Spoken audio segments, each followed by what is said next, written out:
Are you ready to do this? Boom, boom, boom, boom, boom, boom, boom, boom, boom, boom, boom, boom. Y'all ready for this? Welcome to Armchair Expert. I'm Dan Shepard. I'm joined by Monica Monsoon, Emmy-nominated Miniature Mouse. What does your Starbucks cup say is your name? Poser. When you go to Starbucks, do they ever mess up your name? Oh, sure. Yeah. Do they put Dan and Dab? Dax, D-A-C-K, Dak. Oh, sure. Yeah. A lot of different ones. And you know my move for that is just like whatever they say, I go, yep. Yeah. Yeah. It's just so much quicker. Imagine having a foreign name. Like Monica? Yeah. Yeah. Can you imagine? Well, okay. Today we have a guest that we've been wanting to have on now for a couple years because good old Jonathan Haidt recommended her, and we finally made it happen. Lenore Skenazy. She is a journalist. She spent 14 years at the New York Daily News and 2 years at the New York Sun. Her column, Why I Let My 9-Year-Old Ride the Subway Alone, and book, Free Range Kids, launched the anti-helicopter parenting movement. Currently, the co-founder and president of Let Grow with Jonathan Haidt. Their mission is to create a new path back for parents and schools to letting kids have some adventures, develop more independence, and grow resilient. I dig her message. Did you? Yeah. And it's scary. I know, I don't have kids, but I could see really having a hard time with this, with giving them independence. Yeah. But yeah, I'm very pro it, and I am committed to challenge even myself in this arena. Okay? Okay. All right. Please enjoy Lenore Skenazy. He's an armchair expert. He's an armchair expert. He's an armchair expert. Okay, now I wrote out your name phonetically. So I'm dyslexic, just to give you a precursor. So, Okay. you know, that's on me. That's not on you. But I wrote it out, and I wonder, I don't know how to write phonetically, but I have my own system. But Lenore Skenazy, how do I get That's it. Skenazy. That's it. Lenore it. Skenazy. And how'd you write it? I wrote L-A space N-O-R-E space right. S-K-E-H Ska. and then space N-A-Y-Z-Y. Wow, that's pretty Nazy. good. Yeah. That's it. Lenore, do you All think right. I could get a job at Webster breaking down the... I think that's your calling. I'm surprised that you're wasting your time in LA.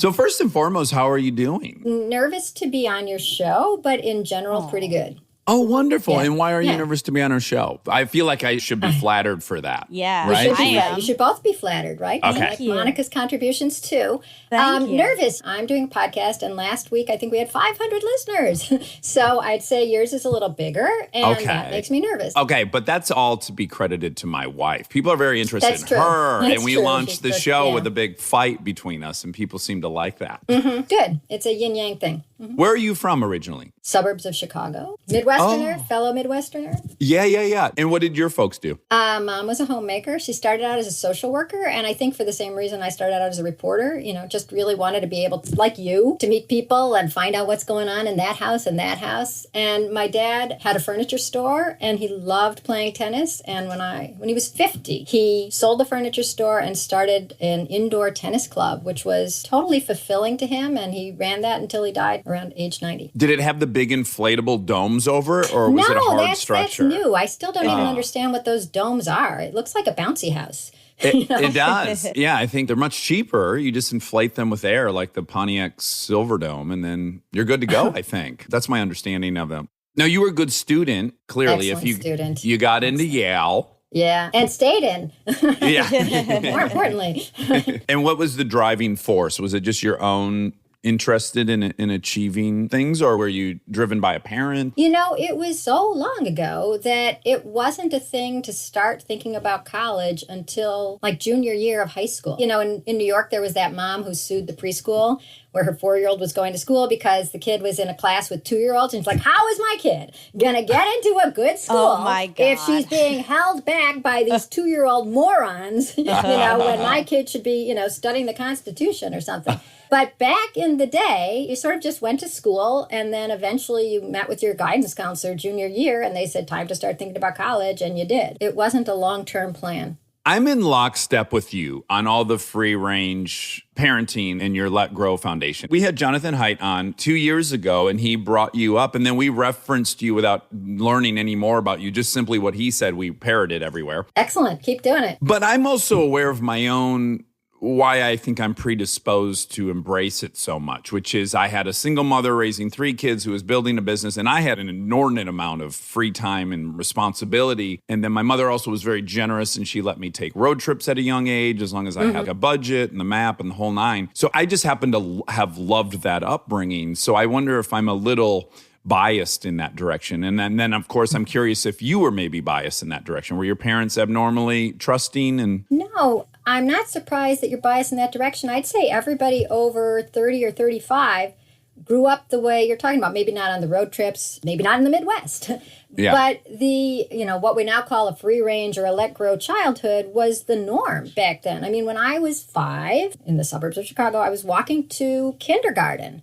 Right? It was just normal. And it wasn't like my mom was a daredevil or that she was like, I'm going to show the world that my kid is independent. It was just everybody was walking to school. And the weird thing is when you got to the corner, there was a crossing guard. And the crossing guard, do you remember this? The crossing guard was a kid. Right? Oh, yeah. So somehow a fellow kid was trusted with getting you across the street. And what did they have to stop traffic was a sash, an orange day-glow sash. I'm actually not even sure they had day-glow back then, but he had a sash. Oh. And I don't even remember a stop sign. Well, they had them in my neighborhood, but it got increasingly heavier the longer you held it. And most of the time it wasn't employed in their duties. Right. It was probably left on the curb or hanging down. Yeah, for all the traffic stopping good that did. Yeah. So can I tell you one strange story about me and the crossing guard? Yeah, I would love to hear that. I married him. Oh, wow. Really? And not then. It wasn't like, okay, let's meet up again. And it wasn't like he was an older man. He was 10, I was 5. And I didn't stalk him. It wasn't man in a uniform. I got to go get him. It was just that we realized actually after we were married years later, he mentioned that he was a crossing guard. I'm like, where? And he said the corner of Ramona. And look, I'm like, that's crazy. It was me. You got me safely. You kept me alive so you could marry me 20 years later. That's so great. Oh. Well, I try to explain this to folks in California because most people that are either from California or have been there for decades like I have, we have an enormous immigrant population that does most jobs like busboy, gas station attendant, 7-Eleven employee, blah, blah, blah. I'm always reminded and shocked when I return to Detroit. The whole city's being run by teenagers. No one wants the total gas station shift after 5 p.m. So you'll go in there at 2 in the morning, there's a 16-year-old running. Or I'll go to Dairy Queen and there's like 3 13-year-olds running the whole thing. And then, of course, the grocery baggers are 12 and 13-year-olds. I think a lot of people don't have that experience if they live on either coast, maybe, that teenagers are running tons of businesses around the country when there's not a cheap immigrant labor pool. One of the things we think about, it's not just Jonathan Haidt that started Let Grow with me. It's also a man named Peter Gray. He's studied the importance of free play in childhood, but he also is a psychology professor, and he talks about how kids today, especially teenagers, are often depressed and anxious, and you've probably seen it. You guys are both nodding in unison. I know the audience can't see it, but they have a lot of sex, too. Well, that's at least something that they can do that's grown up, but everything else that's grown up is not there for them. They can't have responsibility. They can't drive. They're not expected to do most things other than to be students often. And that's pretty demoralizing when you feel like you're just feeling your oats and you're ready to take on the world and you're told, I have to sign your reading log still. I mean, how could you possibly feel empowered when you literally aren't? Because you can't earn money and you can't get around and your parents don't want you going out by yourselves and the malls don't want you in the malls. And pretty soon you're just stuck doing your homework and going online. That's the demoralizing experience. I was wondering, how did this transition happen? Because my parents are incredibly fearful. And I had a job when I was 14. If they had kids now, they would act so differently. So it's clearly societal because they themselves are fearful. Yes, it really is societal. So people always think that Lenore is the anti-helicopter parenting person. And first of all, I'm part helicopter, like on my mom's side. But I don't blame parents because like you're saying, if they were parents to you when you were 7 now, instead of whatever age you are, they would be wondering, oh, I don't know if I can let her walk to school, and I'm just going to sit here while she plays to make sure that nothing bad happens. So gradually, society started thinking of all kids as in danger all the time. That's like the shorthand for what I can say. It's like we've come to believe that kids can't do anything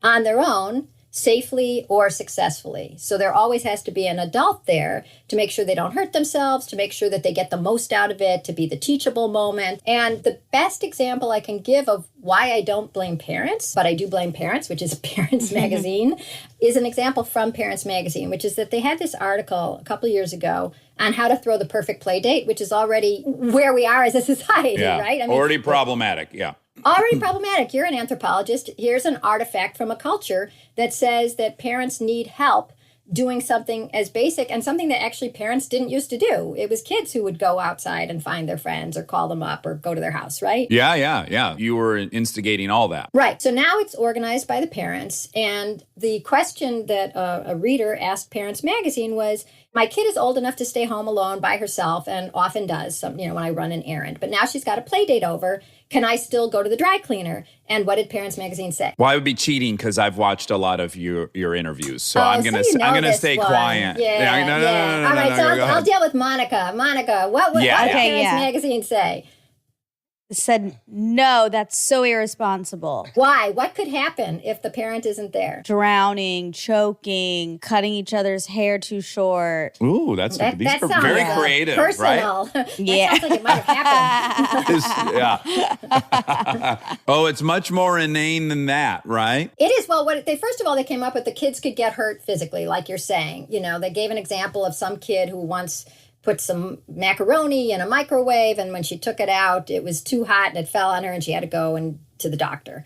And they were so desperate to find an example of a kid being physically hurt that the example they gave was while the mom was still home. But in this case, the mom had been in the backyard. So already you're hearing that it's not even safe to be in the backyard when your kid is doing anything. Can I just also add to what you're saying? That the notion that among two kids that neither one could dial 911. I mean, what is the parent going to do? We're acting like all parents are paramedics or first responders or ER doctors. Like, we do the same thing the 12-year-old. Pick up the phone, call 911, and have help arrive. Right, and everybody's got a phone. I think the implication there was that you would have put the macaroni and cheese in the microwave. You would have taken it out. You would have blown on it till it was the exact right temperature, or used one of those spoons. Have you seen those baby spoons that turn a different color when the food is too hot because you couldn't possibly figure it out on your own? Yeah, red means hot. No kidding. So, they could hurt themselves physically, but then the magazine also said, and what if there's a spat? You want to be able to jump in before anyone's feelings get too hurt.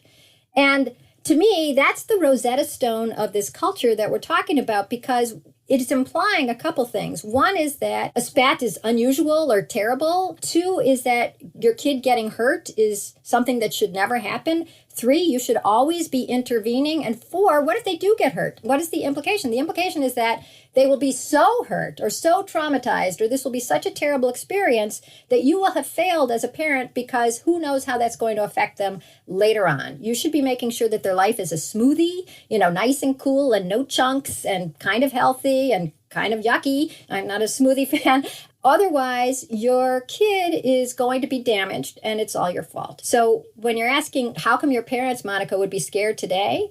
It's because the Bible of the parenting world, and we don't even have our grandparents around to tell us things. We're living in, little atomized homes with the nuclear family. So you're looking to the experts to tell you what to do, and they're giving you this advice that I think they pull out of wherever, that just says, don't let anything happen, never. And actually, one of the other things in that same article was, your daughter's going to have an overnight at a friend's house. It turns out that the friend's father is divorced. That's the only guy who's going to be home. And Parents Magazine says, don't do it. If you have any worries at all, don't let your kids stay over. And so once again, all the single men, all the single dads are written as they were only held in check by their wives. And without a wife there, they're going to come and attack the kids. So It's just this scary world filled with, flaming cheese and hurt feelings and scary parents. And that's the diet that we've been fed over and over and over again. And when people ask me, like, would you let your kid play outside or walk to school or whatever, I say, yeah. And then they bring up an example from like Law and Order, or a terrible case that happened 20, 30, 40 years ago. And why aren't you thinking about that first? And it's considered a mark of good parenting and kindness to be going to that worst case scenario first. Okay, I thought of 10 trillion things I want to ask you. One is there must be corollary between the time invested as we've evolved societally towards less children, more concentrated effort, and more capital being spent on each child. Those must correlate nicely, but is that causality? I don't think that's a question we can actually determine. I don't think the parents cared less when they had more kids. Back when child mortality was much higher, I'm sure they were more resigned to that horrible fact of life, but I don't think they mourned less. When you have a few kids, what you have is a lot of resources. And I feel like that's the correlation that I think I can make, which is that if you have two people working and maybe one or two kids, that's a lot more money per kid that you can spend than if you had a dad working and 6 kids. And so the marketplace knows where dollars are, and dollars are out there to be spent on kids to make sure that they're safe. If you can scare a parent about something happening to them. I mean, there's one thing, I hate using the name, so I'll try to come up with a fake name. Let's call it the gopher. Okay, there's a little device called the gopher, which it really isn't called. It's an electronic sock that you put on your baby when they come home healthy and everything fine from the hospital. And it measures their pulse, their temperature, their movement level, and their blood oxygen level. Okay, I'm going to ask you guys, what's your blood oxygen level? I hope above 97, I guess. Oh, God, because you're Mr. like hell. Let's ask Monica. Monica, what's your blood oxygen level? And you can't use his number. By the way, I only know this because of COVID. I know when you're supposed to go get yourself some oxygen or some help breathing. I have no idea. It's really high, though. That's the other memorable thing about that numbers. It's like anything below like 94, you're in trouble. I would think doing anything 94% efficiently, you're golden, that's right? Like still an A, but actually like you're dead by B+. Yes, exactly. When I saw those numbers, I was like, wow, you really got to be perfect at this oxygen level thing. I had one other quick question along the investment question. Do you find variation socioeconomically? And the thing that immediately popped in my head is I just heard this interesting story about how largely white affluent parents have pulled their children out of football, but you're seeing still lower income minorities at the same rate because, again, the reward is so great for them in that position that they've determined it's worth that risk. Wow, I hadn't seen that. I have no doubt that there are variations of every stripe among different groups of every stripe, but the statistic that most bowled me over, I guess, was the New York Times had an article like 2 years ago. It's not the only paper I read. That was on the front page, and it was the pain of intensive parenting. And one of the things it quoted was a study that was done across the economic spectrum, right? Rich to poor, black to white, you name it. And one of the questions on the survey was, you're making dinner, and your kid wants you to come draw with her. What do you do? And across the economic spectrum, the most answered answer was, you drop everything and go draw with them because it's so important to support them and show that you care and spend time with them and role model and teachable moment and this and that. And I thought, a teachable moment is like, you draw, I can't wait to see what you draw, but I'm making the spaghetti, right? Yeah. So this internalized thing, this sort of parents magazine model of what it means to be a good parent is to drop everything you're doing. And there are other studies that talk about like how many more hours parents, especially moms, are putting in today than, Monica, your parents did a generation ago, to the point where among college-educated moms, and I wish I could remember the number for among non-college educated moms, but college educated moms are spending 9 hours more a week than moms were in the 70s. I quote that all the time. Oh, you do? Yeah, and okay. I love that. I just said to this female friend of mine who was kind of feeling guilty, I said, I guarantee you're spending more time as a working mother with your child than any 50s housewife did. Just know that. Understand, you're probably doing much better than you think. But yeah, this collective guilt and shaming is so toxic. I'm so happy that you quote that statistic because it sort of has to get out that we're just asking so much of ourselves, particularly of moms. And first of all, there's something lost to the kids when they are constantly, under surveillance and constantly helped and assisted and supervised. But Rebecca Tracer wrote this book called All the Single Ladies, and it was about how basically a lot of the social movements throughout American history were spearheaded by women who weren't married because they didn't have the husband and they didn't have the kids. They didn't have the kids that they had to take care of. And the part that struck me is so interesting is that she said that once the Industrial Revolution came along and there were the first labor-saving devices ever for like, a washing machine, an automatic wringer or something like that, or maybe a vacuum cleaner. Just when it got a little easier, what happened is all these books started being published about how to make the perfect home. And one of the things that she quotes is like, there's more to setting the table than you might think, and the idea you have to, how many forks you have to do, and don't forget the placemats and starch the linens and this and that. And it just felt coincidental that just when women were getting a little bit of free time and maybe could use that to evolve or work or do anything other than housework became more demanding.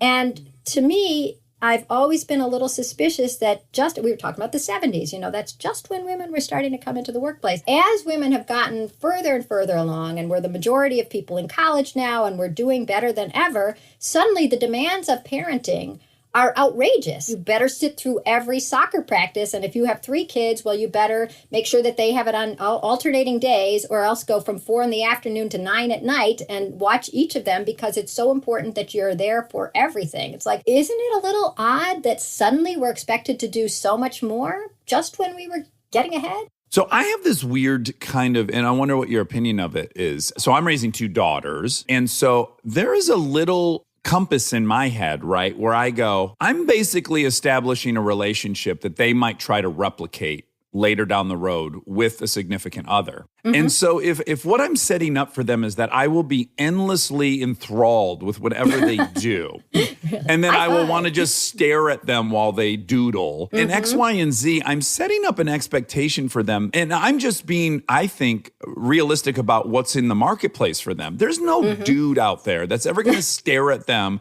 knitting and be thrilled. Oh, you're ready for another row. Let's see how it goes. Yeah, I don't want to mislead them into thinking there'll be another man out there or woman that's going to be this excited about every little thing they do. I think it'd be false advertising and misleading. And I think I'm setting them up to be completely and wholly unsatisfied in any relationship, because the relationship should just be the other person's a spectator while you do whatever, and then that person cheers.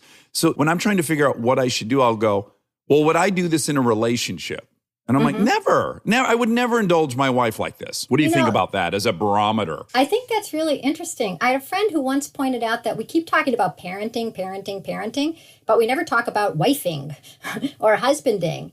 And maybe we should be thinking about our parenting in terms of what does it mean just in terms of a normal relationship? Do you have to high five everything that they do? Do you have to give a gold star? Do you have to comment on everything? I was just talking to some genius in the parenting world, forgive me, genius, I can't remember who you were, who was saying one of the things that's driving kids crazy today is the fact that we ask them questions all the time.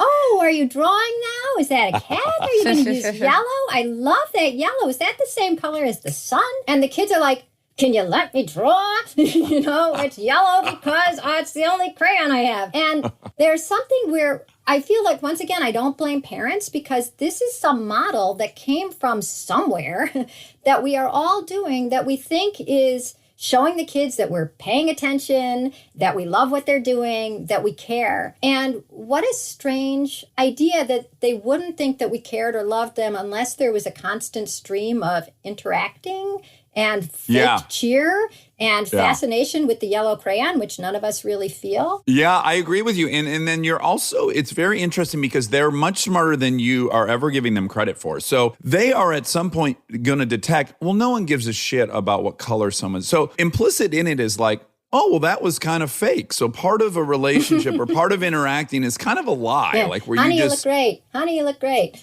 Yes. So I only have a few rules, and personally for me, which is I don't laugh at my kids unless they were legitimately funny. I think it's because I'm a comedian, and I'm like, I don't want to mislead them. I don't want them to think they've got A material.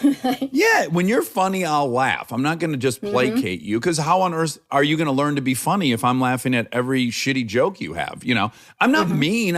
You get a laugh when you did You're something just a funny. tough audience. Yeah. Yeah, I don't know, but I do want to say it's all beautiful, right? At the bottom of all this is we all want so desperately to do the best job we can, and it's very sweet of us. I don't think you or I are casting a judgment to anyone who's listening right now going, shit, I just said green. I just what a said, beautiful what a green great color. Yeah. I think it's the Yeah. most beautifully inspired thing. It's just, you got to question what is most effective for turning out an independent, autonomous adult who can self-regulate and control. Yeah, really, and be perfect at everything they do and have fantastic relationships and never be disappointed. Let's just say here now that we can't do it. First of all, like I was just saying, like parenting, the idea that you can create this perfect creature by doing everything right and by not saying, I see you're using yellow, but on the other hand, also letting them know that you approve and, not praising them too much, but giving them enough attention, but not so much attention that they get a big head or so little attention that they, hitchhike at 4 to go to your uncle's house. So there's no right way to do it. And I feel like we are in this extraordinarily judgmental time. And I hope I don't sound like that too, because the whole idea is that none of us know exactly what to do. All I can tell you is that society, this culture has made us extremely conscious of everything that we could be doing wrong and extremely fearful that somehow our kids aren't safe, which has led to this overprotection. And I'm just trying to pull back a second and say, our kids are going to be mostly okay. And when they're not okay, it's fate or luck. And I talked to, I don't know if you want me to go into this whole sidebar on religion. Oh, I love talking about religion. Go ahead. I Yeah. know, the anthro major. Yes, I see him raging. Yeah. All right, so let me lay this on you. It's not that religion doesn't exist today. Obviously it does. But actually, this is the theory of Alan Levinovitz, who's a professor of religion at James Madison. He says that religion still influences our lives and our decisions, but an ever-shrinking sphere. So it used to be religion would decide what you were wearing and what you were saying and what you were reading and how you were raising your kids and what you were eating. I mean, it was like it covered everything. And now gradually it's sort of just our spiritual life for many of us. And so that left this whole swath of life's decisions to us. And so we don't actually know what we're supposed to do. Nobody knows exactly what they're supposed to do as a parent. So we read all these magazines and we listen to the experts and we read the studies. And in a way, science has taken the place of the religion. Oh, I just read that you can't possibly use a plastic cup. It'll give them this. Or you can't possibly let their lunch heat up too much. They'll get bacteria or whatever. Everything is a study. And you're whipsawed because the studies come out and you have to do this and you have to do that.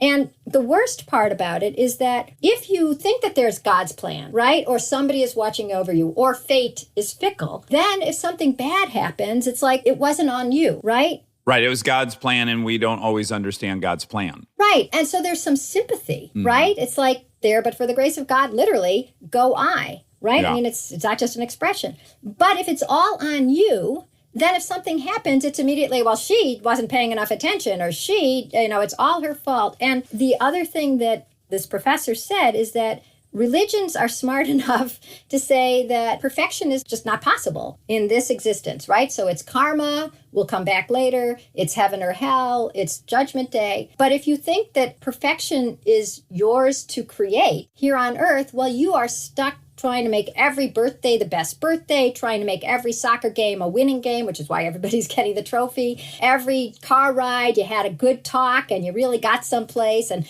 every song you sang along with, because that's the kind of family you are. Every day is Disney World. It's impossible. And yet that's what you're supposed to feel. And you worry that if anything goes wrong, you won't have the support of your fellow humans because it will just be judgment. Well, and there's nothing I have found, there is no topic that is dicier to get involved with than parenting with other parents, because we all immediately feel judged. And I think one thing that's really relevant to recognize, which we've talked about before in here, is your children are an extension of your own ego. And it's really, really important, I think, to monitor that. Stay tuned for more Armchair Expert, if you dare.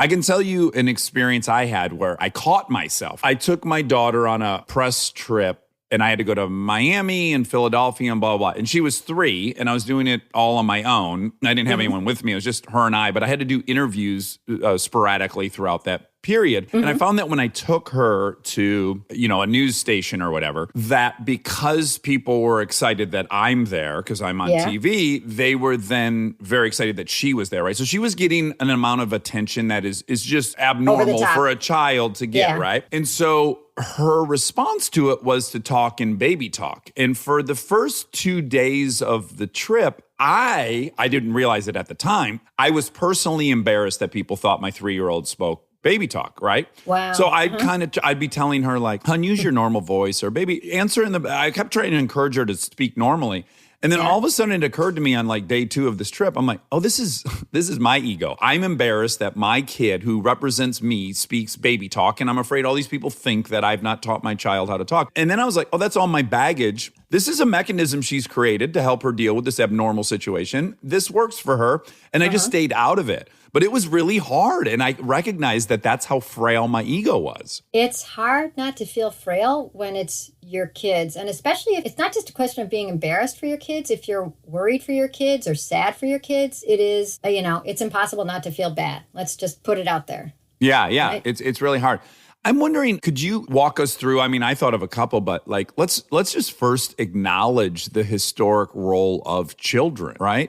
I personally grew up in the Midwest, so I detasseled corn at 12 in the summers. And I remember maybe 8 years ago seeing a 60 Minutes piece about how we need to get these agricultural laws to not include children. And the way it was presented, and I love 60 Minutes, I was like, oh, if I had not had the experience where I detasseled corn and wanted to, and it was a rite of passage in my family, and I earned a bunch of money I could never earn at 12. Had I not had that experience, I'd be watching this going, what the fuck? We still have child labor? Right. You'd be marching with a sign, and detasseling now, and detasseling for 12-year-olds, right. I was just kind of shocked with that. I just luckily had an experience with it where I was like, oh, I can't really trust that. But, historically, right, children have held jobs. They've raised children. They were responsible for a ton, right? They were an asset. There's the expression now that they are economically worthless and emotionally worth a ton. But of course, you would have a lot of kids. First of all, the other thing that's different now is that we choose to have the kids, right? It used to be the kids came along. You got married, or worse for the woman, you weren't married, and along came a kid. And it's not like you were saying, this is a stage of my life, and I want to have somebody I can share it with and teach. And it was just, along came the kids. And so that was maybe one of the reasons that we weren't so obsessed with parenting, because it was inevitable. It wasn't the life choice. I certainly chose to have my kids. So they were valuable. And as we were discussing earlier, it's not that you wouldn't care if they wouldn't die, but it would have a lot of them, and a lot of them wouldn't make it. I was reading Uncle Tom's Cabin, finally, last summer. And one of the characters, there's a runaway mom with her child who's like 3 or 4 years old, and she ends up in a Quaker's house. And the Quaker mom goes and opens the drawer, and Harriet Beecher Stowe says, the drawer that all of us have, the drawer of the clothing of the child who died at a certain age. And this mom, the Quaker mom, gives the clothing to the runaway slave for her 3 or 4 year old. But reading that phrase, it's like, I didn't realize everybody has a drawer like that 100 or 200 years ago, because you knew you were going to experience the worst thing. And maybe that's what steeled people a little more. Not that it didn't hurt as much, but that we were all going to go through this. And if you want to be a parent, or you are a parent, you're in for devastation. And now we hope that we're not in for devastation. I sure hope none of us are in for devastation. I hope none of your listeners are in for devastation, but some of us are. And now that just seems weird. And it must have been your fault, because the rest of us are not devastated. Yeah, I think Abraham Lincoln, right? I know for sure they were dealing with the death of one child, but I think maybe even a second, 3 out of 4. right? 3 out of 4 did not make it to adulthood. And nobody said, wow, what a bad dad. Did you see what Abe is doing? Oh, my God. Well, and I'll count myself in this group. I don't think a modern parent could hold a job having lost 3 of 4 children. I couldn't go to work. I mean, that's how much it's evolved, right? There's no way I could be running a war. Right. I don't know if they were all dead by the time he was running the war. But that changes your level of investment, right? So if you know that they might not make it, or they're there to detassel corn or whatever, you're maybe not thinking, well, I should ask a lot of questions when they're 3 so that their brains start. Like, I think a lot of this has to do with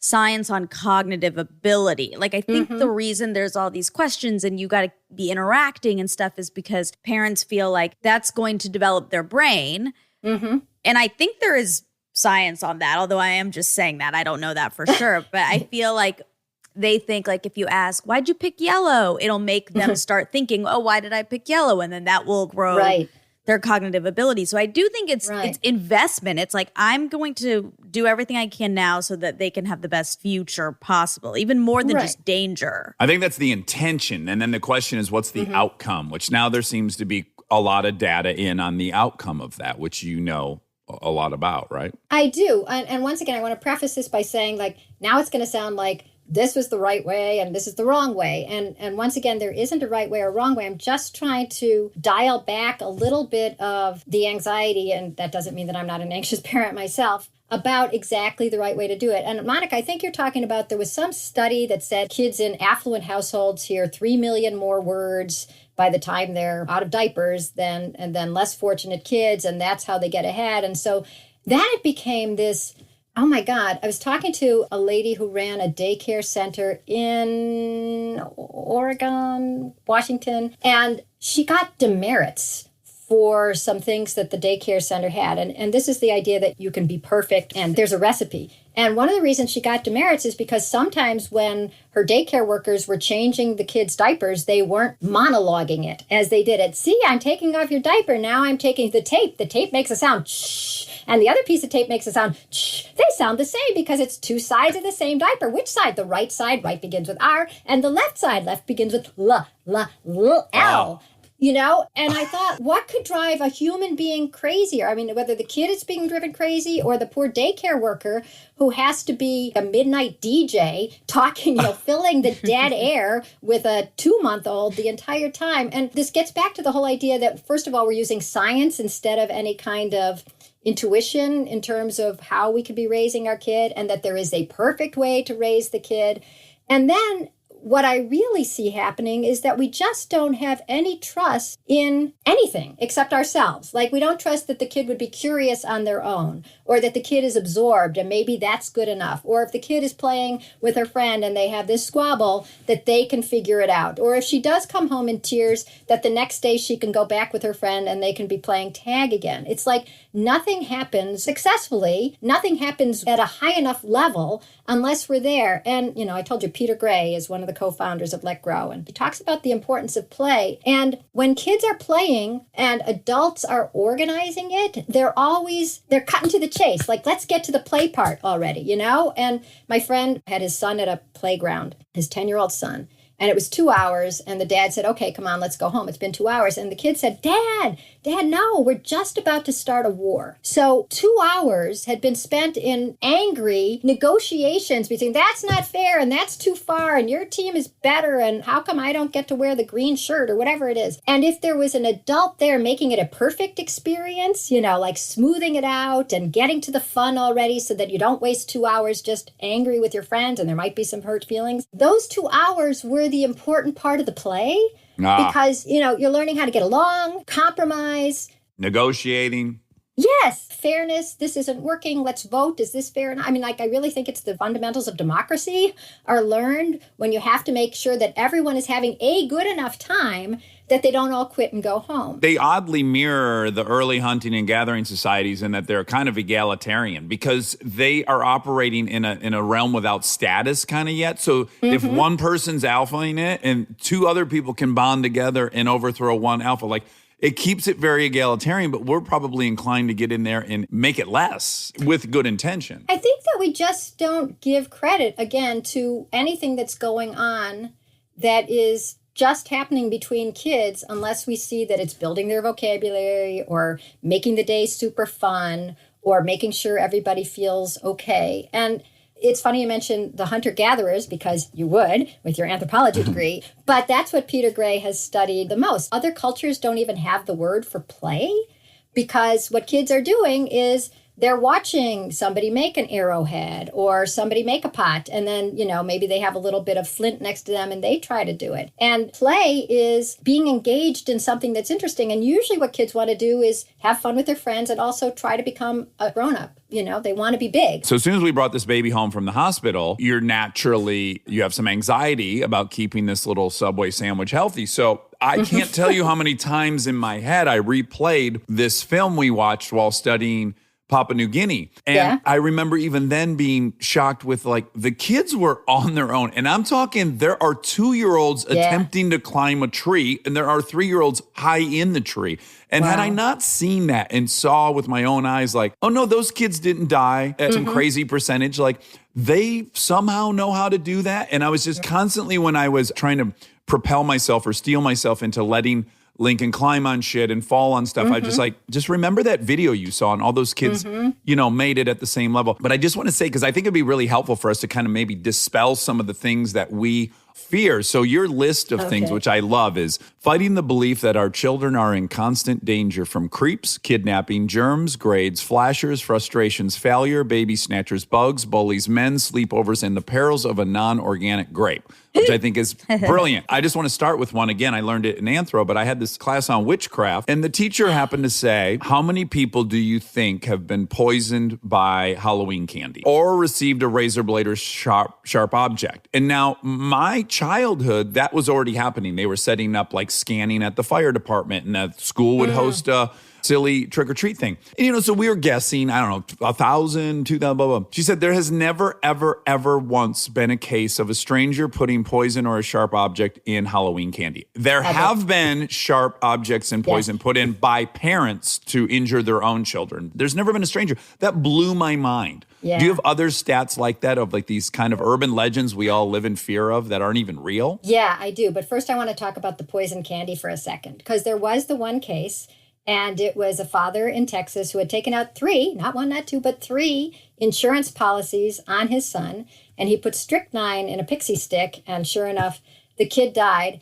And this was quickly discovered because nobody else is dying from poison candy. But what's interesting to me is he, like you before you read that statistic, must have thought, oh, there's so many kids getting poisoned every Halloween. What's one more? Just throw it on the pyre. It's another, oh, little Jimmy. That's too bad. He's the one from Texas this year. So really, he himself had ingested, as it were, this urban myth that the kids were dying right and left from macabre neighbors who gave poison to the kids that they said hi to all the rest of the year, and then didn't even have the fun of watching them writhe in pain and die because the kids were back home. That was always my point. Like, who commits a crime they can't witness? I don't get it. Right. It's also, talk about myths that now that there's all the ingestibles and gummy bears with pot in them, that crazy adults are giving these away. It's like, are you kidding? That's expensive. Yeah. There's no upside to giving this away. Maybe there just isn't. I'm trying to think, would there be an upside knowing that some kid was getting high on a gummy bear someplace far away? I don't think so. Unless you witnessed it and then they fell in the bathtub and then they blew, if they did something funny, that there was some story, right, you got cultural video. capital. Yes. There's nothing to profit You need the from. TikTok. And sponsored by the neighbor, That's right. Yeah, other boogeymen, stranger danger is a terrible idea. It's a terrible notion that has colonized our brains. And I think in part it's because it rhymes. There's actually studies done that when things rhyme, they seem more real. And the vast, vast, vast majority of crimes against kids, and I don't even like thinking about crimes against kids, are perpetrated by people they know. Yeah. Right? Yeah. So the idea of stranger danger is, first of all, pointing you in the wrong direction. And secondly, taking away somebody who could help your kid if, God forbid, your kid is walking down the street and there's that white van, which, by the way, I think white vans must be like 10% of all cars out there. Anyway, so the white van is following him really slowly. And the guy is saying, I've got a puppy, I've got candy, I've got balloons. At which point, if the kid has been told, don't trust any strangers, he's stuck. But if he knows that most people are good, and he sees somebody across the street and she's getting her mail from her mailbox, or even a he, because I think most he's are perfectly great too. He's raking the leaves. You run across the street and you stand next to that person and you say, there's a creep in this van going by. I'm just going to stand here. Or it's on the street and you run into a store and say, I'm going to wait here. Or can I use your phone? And I don't even like the advice that's sometimes given that says, look for a safe stranger, because I don't think people turn into unsafe strangers just because a kid says, can I stand here? They're, well, you could stand here, but now that I have you, I guess I'll kidnap you. I mean, it's unusual to think that it would be weird that the guy raking his leaves is going to murder you, Or, he's in cahoots with the gentleman in the white van. That's Somehow right. it's like a right. pack of They've been wolves. listening to Lenore. Right. So you freak him out, and then he'll come to me, and then I'll get the rope. It's like a crow 8-step problem solving. it is. Yeah. Did you say a crow? Yeah, we're obsessed with how smart crows are. Oh my God. Do you want, I mean, my husband will bring in the crow box. What? What's He that? made a crow box and trained them with the Cheetos so they start coming to the neighborhood. What? First, they could just get the Cheetos easily. And Yeah. then there's a little cover over the Cheetos box, and they have to stand in a certain place, and that moves the thing back, and they get used to the top moving. And then finally, there's quarters on the top, and they realize, like, oh, I kicked in the quarter, and the box opened, and there's all the Cheetos. And then finally, you make them find their own damn quarters and bring the quarter like a vending machine. That's my husband's obsession. That's oh my amazing. God. I want to hang out with your husband so You gotta bad. hang out. Wait. Oh my Wait. goodness. What are the odds of this? They're in the millions to one. So this is the crow box. That's the top part, right? This is where the Cheetos would go. Oh my And then there's a gosh. top across there, and the top would go away. Oh. And then this is an easy place for them to stand. And then you have to cover the entire ground Oh my God, near this is there amazing. with Cheetos, so they get used to coming to the Cheetos area. They think the Cheetos grow there, like your Snickers farm. And then it turned out that where we're spending our summer, we see a crow like once every 8 days. So it's perhaps not the right place, but yes. Did he fabricate that whole thing, or is that a kit He you did. can buy? There's some little parts that you get that are made from a 3D printer, but you had to put it, it took him like a week. Yeah. We have two crows that seem to be taking up residence at our house, and I love crows. So Monica and I have been trying to think of what 8-step problem we could do that actually benefits us, but it seems like your husband's genius. He Right. figured out how to get rich. It's actually not his genius, it's our neighbor's genius. So the person you have to have on your podcast next is Josh Klein. Josh Klein we call our local genius. Do you know him? No. Okay, Google Josh Klein and crows. Oh, we need to meet Josh for Yeah. sure. So we're gonna earmark that. We're gonna hang with Josh. Okay, what were we talking about before the crows wow. thing came up? Is there Boy. anything besides crows? How to raise good, self-reliant, independent crows? I just remember what we were talking about. We were talking about boogeymen. Oh, right. But yeah, because I did want to own one of my own that in anticipation of talking to you, I agree with you across the board. But the one thing I thought of is, the numbers for being molested. And again, this is very egocentric in that I was molested. So I have a unique eye for it, right? So sorry. Oh, that's okay. 1 in 5 is the least estimate, and then 1 in 4 is another one that there's some consensus around. But let's just say 20 to 25%. Let's just say far too many. Yeah, like a staggering amount, epidemic Right. level. So that one, in anticipation of talking to you, I was like, that one is the one I still am crazy vigilant and probably overly vigilant about. But I anticipated your retort, and I feel like you'll tell me, yeah, but it's 90% of that is people you know or trust. Would that be your response? It wouldn't be dismissive. It would be, I would give you a tip that I think is really helpful. Please. If I may. All my information is not right out of my brain. It's just from talking to other people. Anyways, there's something called the 3 R's. And because, yes, the vast majority of crimes against kids, including molestation, will be caused not by a stranger, but by somebody they know. Teaching your kids stranger danger is not going to help them as much as teaching them the 3 R's, which are recognize, resist, and report. Recognize, you teach your kids, and supposedly you can start this as early as age 3, just like you teach kids to stop, drop, and roll. It's not going to make them terrified that, any second they might catch on fire, right? It's just good advice. So recognize nobody can touch you where your bathing suit covers, hon. That's it, okay? Yeah. Resist. Anybody bothers you, you don't have to be nice. You can kick, run, scream, pull their hair, hit them, resist, because that really will help you in a lot of cases. But then maybe the most important one is report. And by report, I mean, tell your kids that if something happens to them that makes them feel bad or sad, they can talk to you about it. And even if somebody says, this is our secret, you can tell me and nothing bad will happen to you. I won't be mad at you. I won't blame you. Just tell me. And I'm here to help you. And there's no secrets except for fun secrets, like there's going to be a party, a surprise party for mom. Yeah. And recognizing, like a kid will definitely know then this is wrong. And resisting is good. But the reporting idea is so great because it takes away the secrecy that a molester is depending on. That's his best asset, is like, this is our secret. Don't tell. Your mom will be mad at you. I'll kill you if you tell. You can always tell me and it'll be okay. I've stumbled into that. I've said to them, yes, you should never, ever see another adult's genitalia under any circumstance. There's no reason for an adult to have their penis or their vagina out around you ever. If it happens, I want you to leave that area, blah, blah, blah. And then I get to the secrecy part and I go, nobody can kill me. I challenge them. If they say, I'll kill your dad if you tell, bring it on. I can't wait. Like, I tried to tell them, like, it can't Looking forward happen. to it. Yeah. Right. Please send them my way. Right.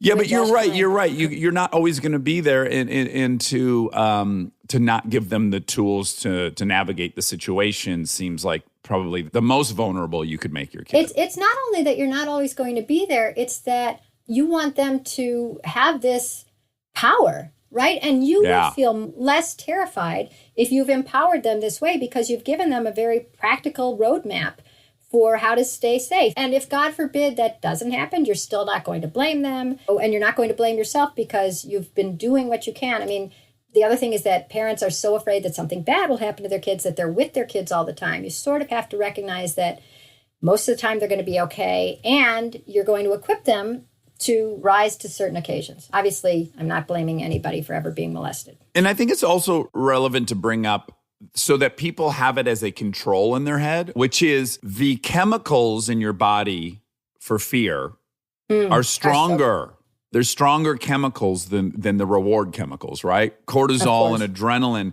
So that is something everyone should be aware of. Like, oh, I'm having kind of an outsized reaction to this, and that's by design, so I don't get eaten by a lion or eat poisonous berries, right? You must run everything through like this little reduction model where you're like, okay, I'm very fearful of this. It's probably, worst case scenario, half as bad as I'm fearful it is, just minimally probably. How do you help parents work through that? First of all, you're totally right about the different chemicals. And also, not only does risk loom larger than reward, but we also have very little sense of how we will be able to recover from anything bad ever happening. We assume that we never will, and actually we're more resilient than that. And so are kids, which is why, going back to that Parents Magazine example, if your kid has a spat with a friend, that's not the end of her relationships with the world or even with that friend. She's going to recover. But we don't realize that. Really, the fear and the anticipation of misery could be far bigger than what the actual case is. But in terms of poisonous berries and a lion, that's interesting to me because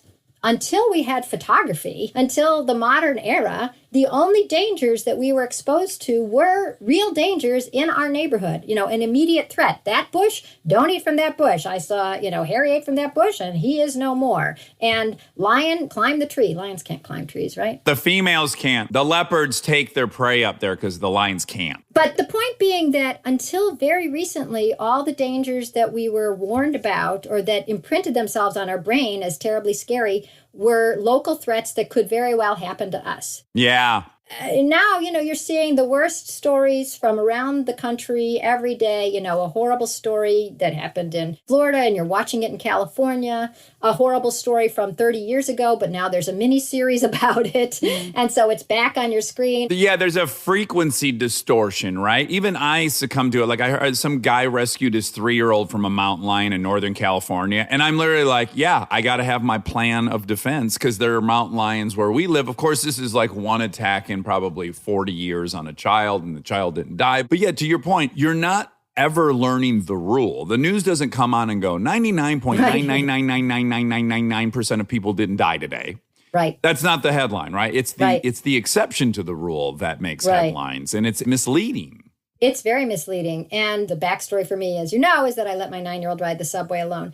And afterwards, people would say to me, like, don't you watch Law and Order? It's really, really relevant. Yeah, just so in order of events, your 9-year-old had expressed some interest in doing this, and you talked it over with your husband, and you guys live in New York, and you let him ride the subway, and then about a month and a half had gone by, and then in that time, it had come up between parents or whoever else, and people were shocked to the point where you thought, oh, I'm going to write an article about it. So then you wrote an article 5 or 6 weeks later, and then it became a big stir, right? Right. I mean, nobody, my friends didn't really care, but yeah, 9-year-old, very interested in public transportation. That's what we're on all the time because we live in New York City. Has an older brother who's 11 who didn't ask to take the subway at age 9.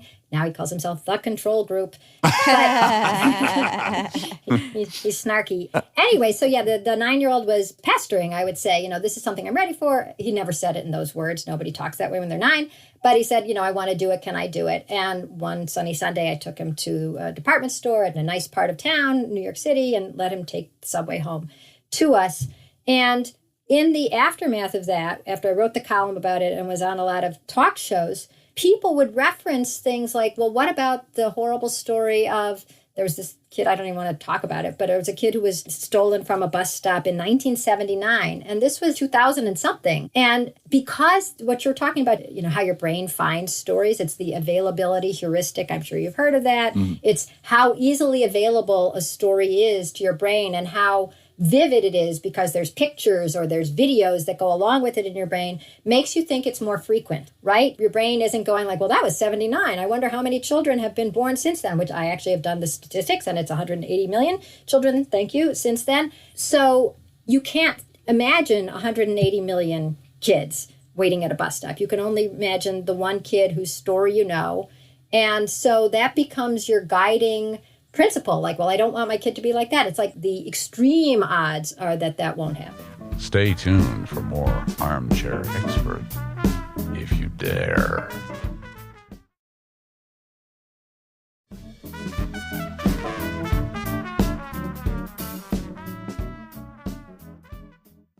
Will you run Monica through the question of if you were to leave your child unattended outside? Oh, sure. My favorite stat. Monica, if for some reason you wanted your theoretical child to be kidnapped by a stranger, how long would you have to keep, let's call it a her. Okay. How long would you have to keep her outside unattended for this to be statistically likely to happen? How long would you have to keep the kid outside without you watching over her? For her to get kidnapped. Right.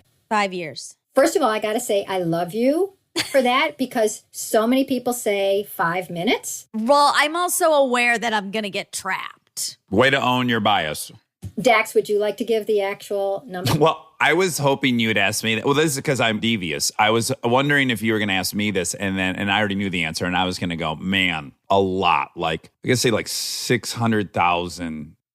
I was going to come close. It's 600,000 No, it's years? 750,000 years, but I was going to Oh my guess God. 600,000. 600. So to make it look like the gears were really going, and it said, Yes, let's see, yeah. well, we know that it's only 5 kids a year. And it's like, Yeah. yeah. So Wow.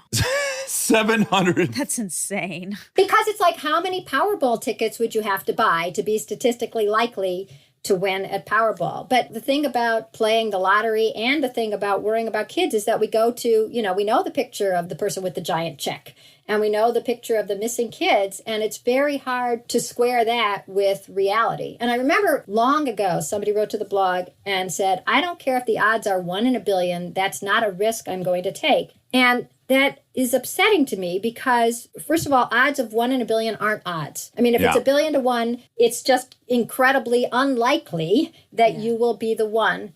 And then there's the assumption that there's an opposite side. Like, I will take zero risk. And like, there's nothing that's zero risk, you know, unless they're living in a house that's carpeted and one floor and all the food is put through a food processor before your kid drinks it, and you're making sure that the straw has a cushioned tip, and there's no allergens and there's no stairs to fall down, and there's risk in everyday life, but it's very minimal.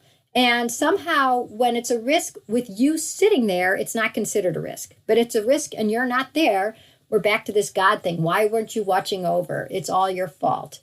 So no matter how much you can't predict something bad happening, if it happens when you're with the kid, you get a pass. And if it doesn't, if you're not there, you're evil. You're so right. You know, this I think is very consistent with just human thinking in general, which is highly flawed. The thing I always spiral about is if avoiding death is the apex of our concern, which I would argue it should be, avoiding death, the notion that we would prioritize $3 trillion of our resources to fight terrorism, which is something that will kill 1 in, I don't know what it is, 2 million people, versus how many people will certainly die of cancer or heart disease. It's such a staggering difference that you have to immediately go like, wow, so I guess the way in which we die is heavily biased. Or our fear of how we're going to die. Yeah, it's a cognitive hiccup. It's one that needs to be recognized. It's not rooted in anything sane. So when you're pursuing the protecting them from a 1 in billion odds, what most certainly is happening is that time you're not preparing them for the thing that is a 40% odds of that happening to them, right? Right. Well, we were talking about that earlier when we were talking about stranger danger versus teaching them the 3 R's. 3 R's, you're preparing for something that is statistically far more likely than a stranger kidnapping your kid off the street. Yeah. It's usually what we're afraid of is dramatic. And once again, we're talking about the availability heuristic, which is such a terrible word for how easy it is to picture. How many times did you see the Twin Towers falling? I mean, and each time your brain actually registers that as another time. Not, it rationally knows that those two towers were the only two. There weren't thousands of them, but you've seen it so much, and it's so easy to think of. And you get so angry, and there's someone to blame, versus heart disease. And heart disease is long time from now, and it's gradual, and you can't picture all those people, and the Times didn't put their pictures on the front page, and those we have lost.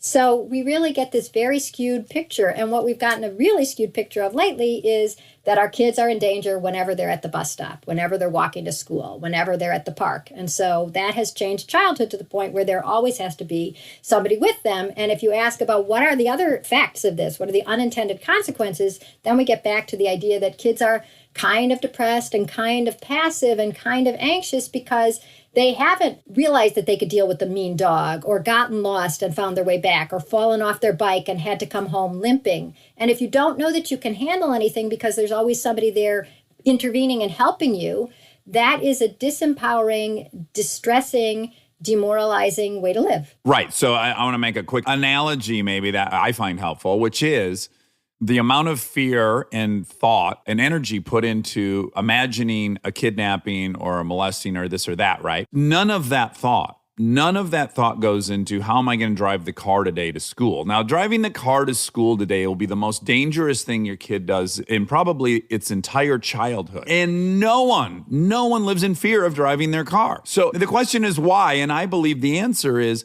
because it's a necessity. They've gone, you know what? Well, whatever that statistic is, I got to fucking drive my kid to school, right? So once it becomes, I have to, I think you right-size the fear of the outcome. You're shaking your head no. I'm shaking my head. I'm interested in that. First of all, often it's not a necessity. Often people are living so close to the school that the kid could walk 2 blocks. There's a school in Kansas, the superintendent, Moscow, Kansas, got in touch with me. He wanted the kids to start, his students to start doing things on their own because he said from his office in the school in the town of 400, he could see the kids' houses, and yet the parents were driving them to school. So that's not necessity. Certainly. So that's a little misconception. But why are they worrying about kidnapping and not driving? And I think it gets back to what we were talking about earlier with the expectations for moms and stuff, is that if your child is kidnapped, it's because you weren't there. So you get no sympathy. You should have been there. Why weren't you there? It's all your fault. If you're in a car and you run into a light pole or you're T-boned by a drunk driver, at least you were there. One thing feels avoidable and one thing feels unavoidable. As far as like how much guilt you're going to take on and shame. Right, but part of the guilt is because were you present or not? And you're supposed to be so present in your kids' lives that nothing could happen to them. If something happens to them while you're present, well, at least you were doing what you're supposed to do, right? So you were with the kid. Yeah. It's just too bad that there was a car accident.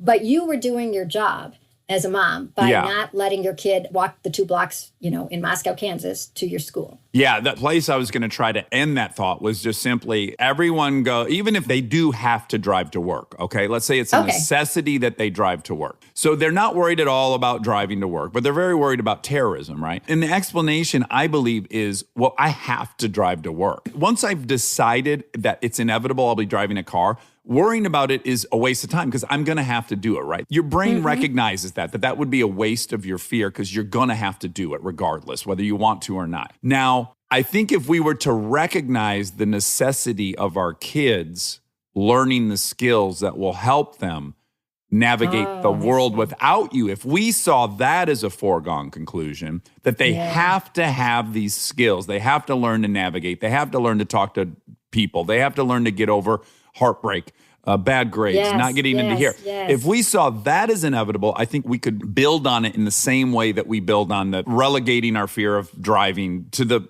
stratosphere. I totally love that framing. So Let Grow, we have a slogan. We have a bunch of slogans. One of them is when adults step back, kids step up. But really our tagline or whatever is independence is a critical part of childhood. We've thrown it out the window because it seems so much less important than being with them all the time, either to say the 3 million words or to encourage them or to make sure that they're safe. And independence is this enormous building block of who you become, and to ignore it because we're more afraid of the equivalent of terrorists, which is, the kidnapper or a bully or something untoward happening to your kid. It's like not feeding them. It's like not giving them air. I mean, it was always a part of childhood. Like when you were talking about the hunter-gatherers, the 2-year-olds shimmying up the tree trying to follow the 3-year-olds, there was always an expectation that kids could do some things on their own. They were going to get into scrapes. They were going to have some disappointments and betrayals and frustrations.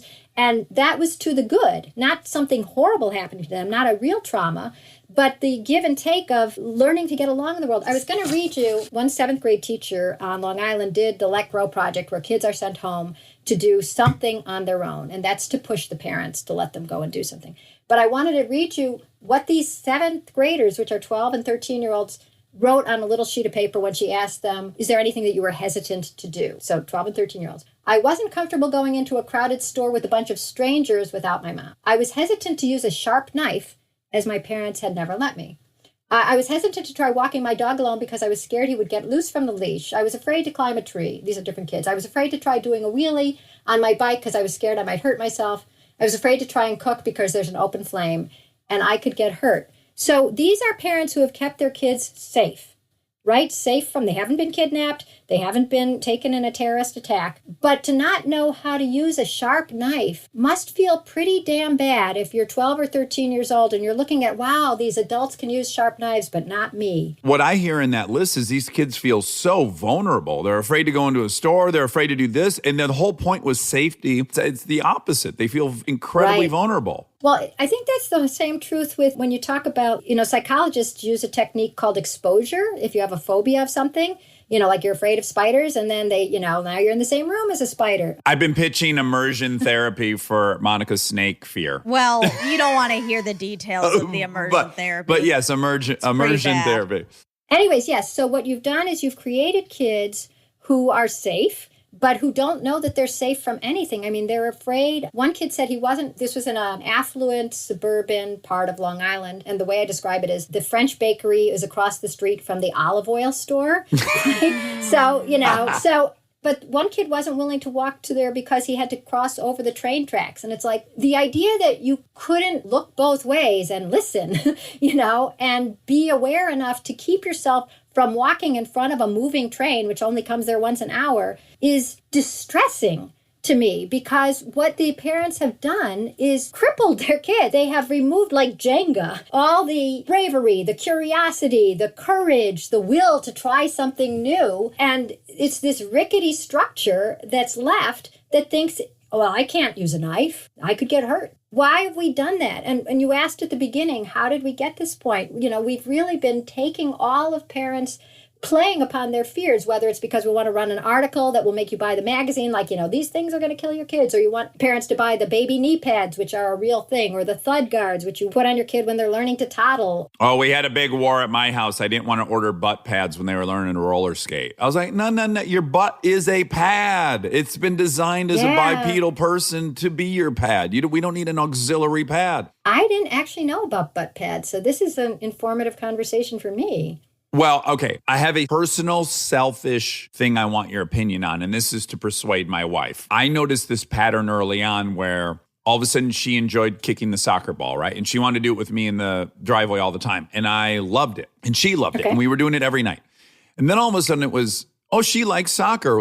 We got to sign her up for a soccer team, right? So we sign her up, and then she doesn't enjoy it, right, for any number of reasons. Then it becomes this big ethical dilemma of, well, now we got to teach her, if she's committed to something, she must follow through, blah, blah. Then it's this whole other secondary thing. And then she likes gymnastics. She's doing cartwheels. We got to get her in gym. And I've started to favor the opinion of, like, isn't it okay to just like the fucking thing and not get an expert involved and not achieve some strata of accomplishment and then accompany it with a trophy? Like, don't we turn these things that they like into this really weird architecture of attainment? I don't love it. What are your thoughts on that? I think you just articulated everything that I think. The idea that something taught to a child by an expert is better than something that a kid just likes to do and practices and does is false. Unless you think your kids are Olympics bound, which I don't. One reason that sometimes we put kids in things is because there's no kids left to play with. I mean, she wants to play soccer. She's either playing with you or nobody because everybody else is in their soccer league. But I was re-listening to your interview with, I can't remember if it was Jessica Leahy or Jonathan Haidt, and one or the other of them was talking about intrinsic versus extrinsic motivation. And what you're talking about with your daughter is that she was in love with the soccer ball and she likes tumbling and she likes doing cartwheels and she's doing them because it's fun and she's practicing because she likes getting better. And that's intrinsic. And extrinsic is, oh, it's Thursday at 4, hon, get in the car. We got to go get to Olympics or whatever, gymnastics. Olympics. And then there's somebody saying, you know, we have to start out with 15 jumping jacks. And it becomes a class. It becomes something so external. And once again, Peter Gray cites a study where they asked kindergartners who were given a day of, there was circle time when everybody shared something, and there was reading when the teacher read aloud a book, and there was finger painting when everybody got to finger paint, and there was recess. And they asked the kids at the end of the day, what was work and what was play? And play was recess and everything else was work, because an adult said, now we're going to be in a circle. An adult chose the book. An adult decided when it started and when it finished. And now you have to finger paint, whether you like to finger paint or not. So what you're taking is play and you're turning it into, nobody would call it work, but there's an adult there. You're sort of getting grades. You're micromanaged. You know, you're expected to attend. They don't have agency anymore. Agency only exists on the playground, right? Right. So to me, you know, some of childhood can remain childhood without it being taught to them. And one of the things that's interesting to me lately, and I'm going to ask both of you this question, and I don't have a total theory yet, but I feel like if you have enough free time in childhood, you discover something that you like to do that you might still be doing as an adult, if you're lucky, if you get to pursue it. Is there something you did as a kid that you still sort of see yourself doing? Some activity that turned you on? I'll let Monica go first. Acting, I started when I was in 9th grade. I guess I wouldn't be a kid necessarily. No, that counts. But that counts, right? Like 13, 14. So Sure. that's still happening. Almost everything I liked, in elementary, I still do. Like I raced BMX bikes, but now it's motorcycles. And, you know, all my hobbies are virtually whatever adding horsepower to the 5th grade thing was.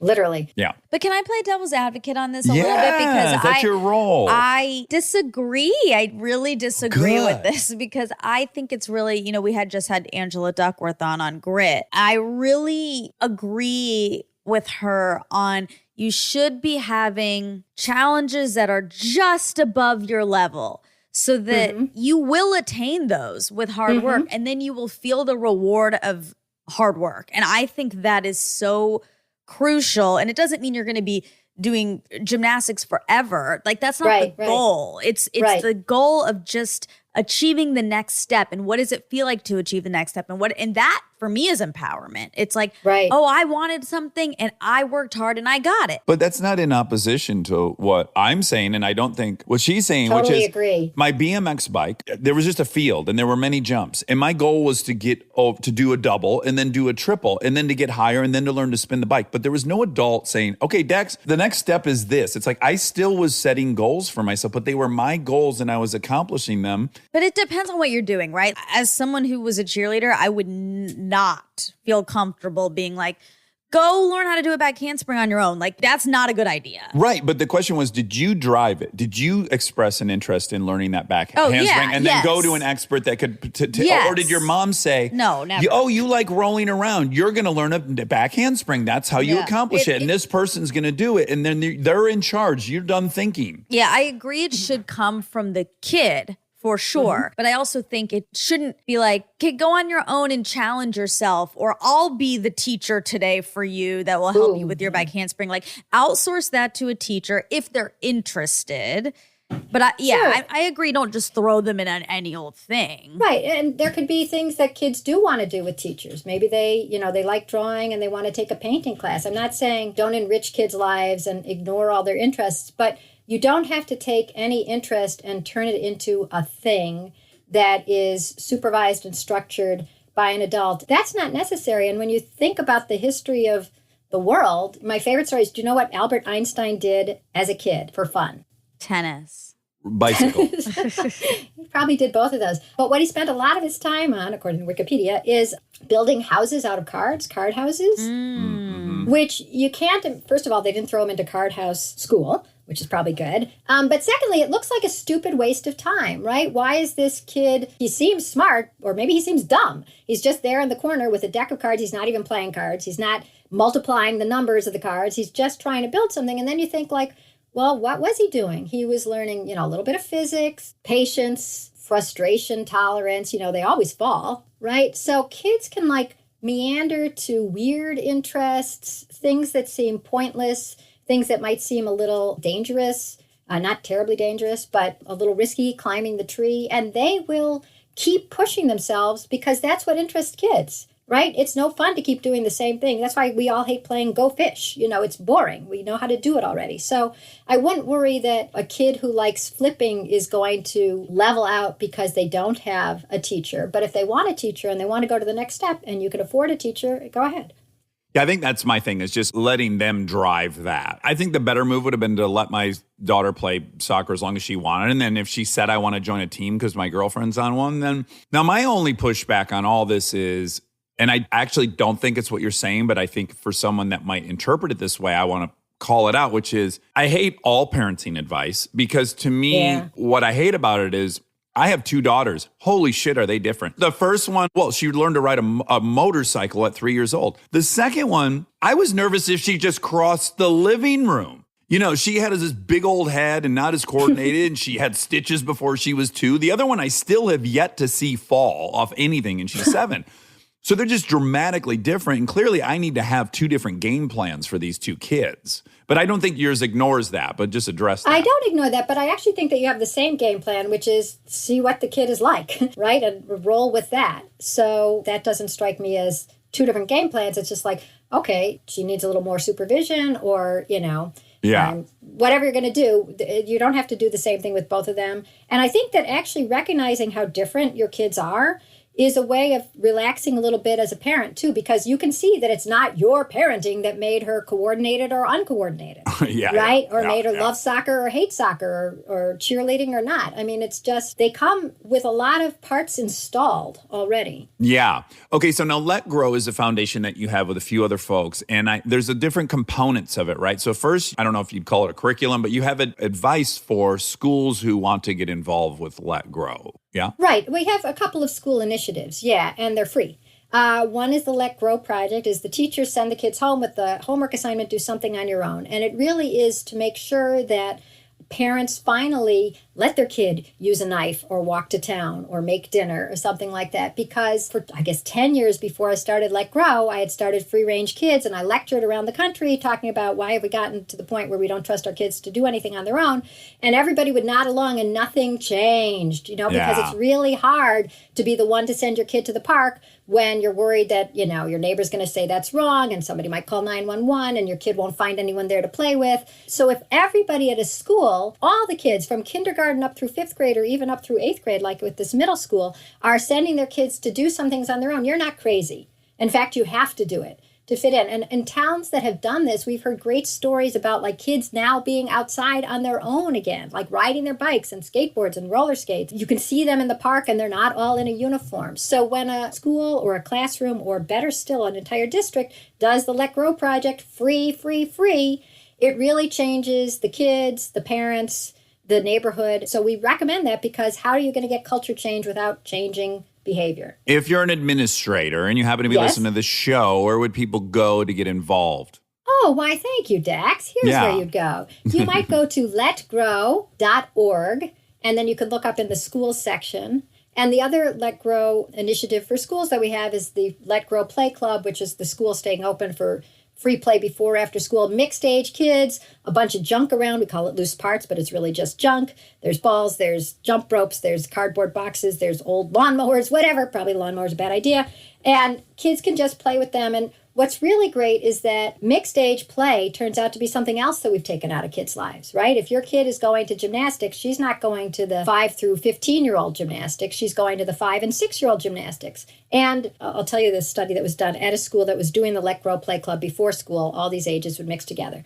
First of all, we went and interviewed the kids, and one kid said the most poignant thing to me, which was, I said, what do you like about the play club? And he said, well, now I have friends. Oh. That's sweet. It's like, that's a really big thing. And one of the reasons is that if you are the awkward 9-year-old at school, but you're the one who comes to play club and you give the 5-year-olds piggyback rides, and then you come to school the next day and it's like, there's Dax! Yay, Dax is coming! Dax, give me a ride! I'll see you at recess. So it can really change your entire, there's a lot of kids who hate school, and this is a way to make some of them like it. And I wanted to say something actually about the Let Grow project too, which is that kids who might not be doing well in school, we did this at a Title I school. A Title I is when there's a lot of low-income kids at a school. And one kid came in every week, and he was working on his amphibious vehicle, which was taking, he was really adorable. And he was taking ambitious. So anyways, he was taking this little Tykes wagon and trying to figure out if he adds noodles to it, will it sink? And then it was lifting to this way. And the kids would hang on his stories every week, like, how is it going this week? And it's like, well, it got out, but then it started to sink, and I had to wade in and get it. And this kid is not necessarily, Mr. Math, Mr., spelling bee champion. But he had a way to be doing something that his classmates and his teacher recognized as education, as learning, as succeeding. And so this was a way that all the kids could succeed, even the ones who might be really struggling with the worksheets. And it was so transformative because school is really narrow. What it's teaching is academic, but kids are really wide, and they like their BMX bikes, and they like doing their gymnastics, and there's sort of no way to credit that in a normal course of the day and in the grades and in the report card. But so this is just a way of engaging the kids and celebrating the fact that they're quirky. My God, we did a study just now of what all the weird new things the kids were learning during COVID because they had no school, or they had, limited school. I learned to braid hair, 3D printing, how to draw SpongeBob, how to clean the toilet. One of the girls said, I learned my sister had a boyfriend. Dogs are colorblind. I made noodles. I mean, kids are a lot more than reading, writing, and arithmetic, and it's really hard to see through the traditional curriculum.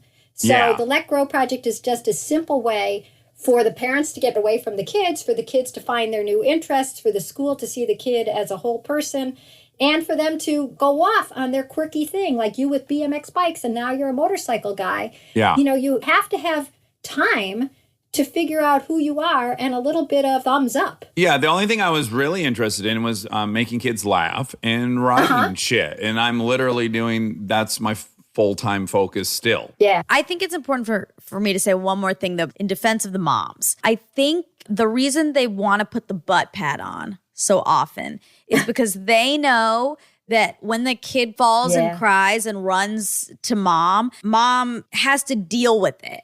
Right. So I think for so many moms, it's like, I just want to prevent this so that I can have an hour where I don't get run to every 5 minutes. I mean, I know this is a cycle. I was going to say, by the way, my argument to that is don't placate it. Don't entertain it. You know when your kid's hurt and when your kid's not hurt. I think we can delineate when there's a real issue and when there's not. And if you give very limited attention, in my opinion, they're little social creatures. They want approval. If you don't indulge it, it diminishes quickly. Okay, I'm going to be the peacemaker here because I'd say you're both right. And Monica, certainly when they're that little that they're wearing a butt pad, and let's hope it stops at some point, you probably are around them, and it probably is a total pain, to deal with crying. There was just an article in the paper today about how we're hardwired to, for the crying to really just light up every neuron in our brain. So one of the things that the Let Grow Project and me just talking about childhood independence is doing is you have to be away from them part of the time. Because when you're with them, you will be running when you see them hurt. And you will be saying, oh, I see you're using the yellow crayon. And you will be saying, you're having fun. Let me play with you now, too. By the way, great advice for parents that I heard recently that I love, which is don't try to make a happy kid happier. Love that, right? Oh. Isn't that great? The addict in me tries that all the time. Okay. How can we turn this up a little bit? Yeah, right. It's already fun, and now I'm going to put you on my shoulders, so it'll be even more fun. Yeah, it's the craving cycle we introduce them to. My kids are in their early 20s now, so they shouldn't turn it off if you're listening to this podcast, kids. Because when I'm crossing the street with them, they're 22 and 24, and I see them like looking down at their phone, it drives me crazy because like, you should be watching, look both ways. And I treat them like they're 3-year-olds learning, how, what is a car.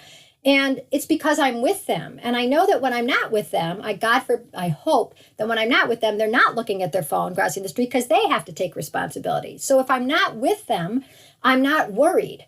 And, they've somehow crossed the street for all these years, and I haven't been with them all the time. So as long as you're spending so much time with them, and we just talked earlier about how 9 more hours a week, that's an entire workday with your kids all the time, that's more time for you to be worried and harassed and sad and put upon. Add COVID into the mix where I'm now with them 24/7 for 5 months straight. I mean, that's so abnormal. That's why you're talking to me, right? Yeah. Oh, yeah. Hiding out, right? We're all enjoying this break, yeah. But I think what happens when you're a parent, Monica, and you've witnessed it too, because you've been around my kids as much as I have, you get a glimpse into their real life often. You look out the window and the two are playing and we're nowhere to be found, right? Maybe they think we're still asleep or something. And I watch them navigate situations over and over again that they would not do if I was present or my wife was present. Well, in increasing order, less if I'm present because they know I just don't go down that road a lot.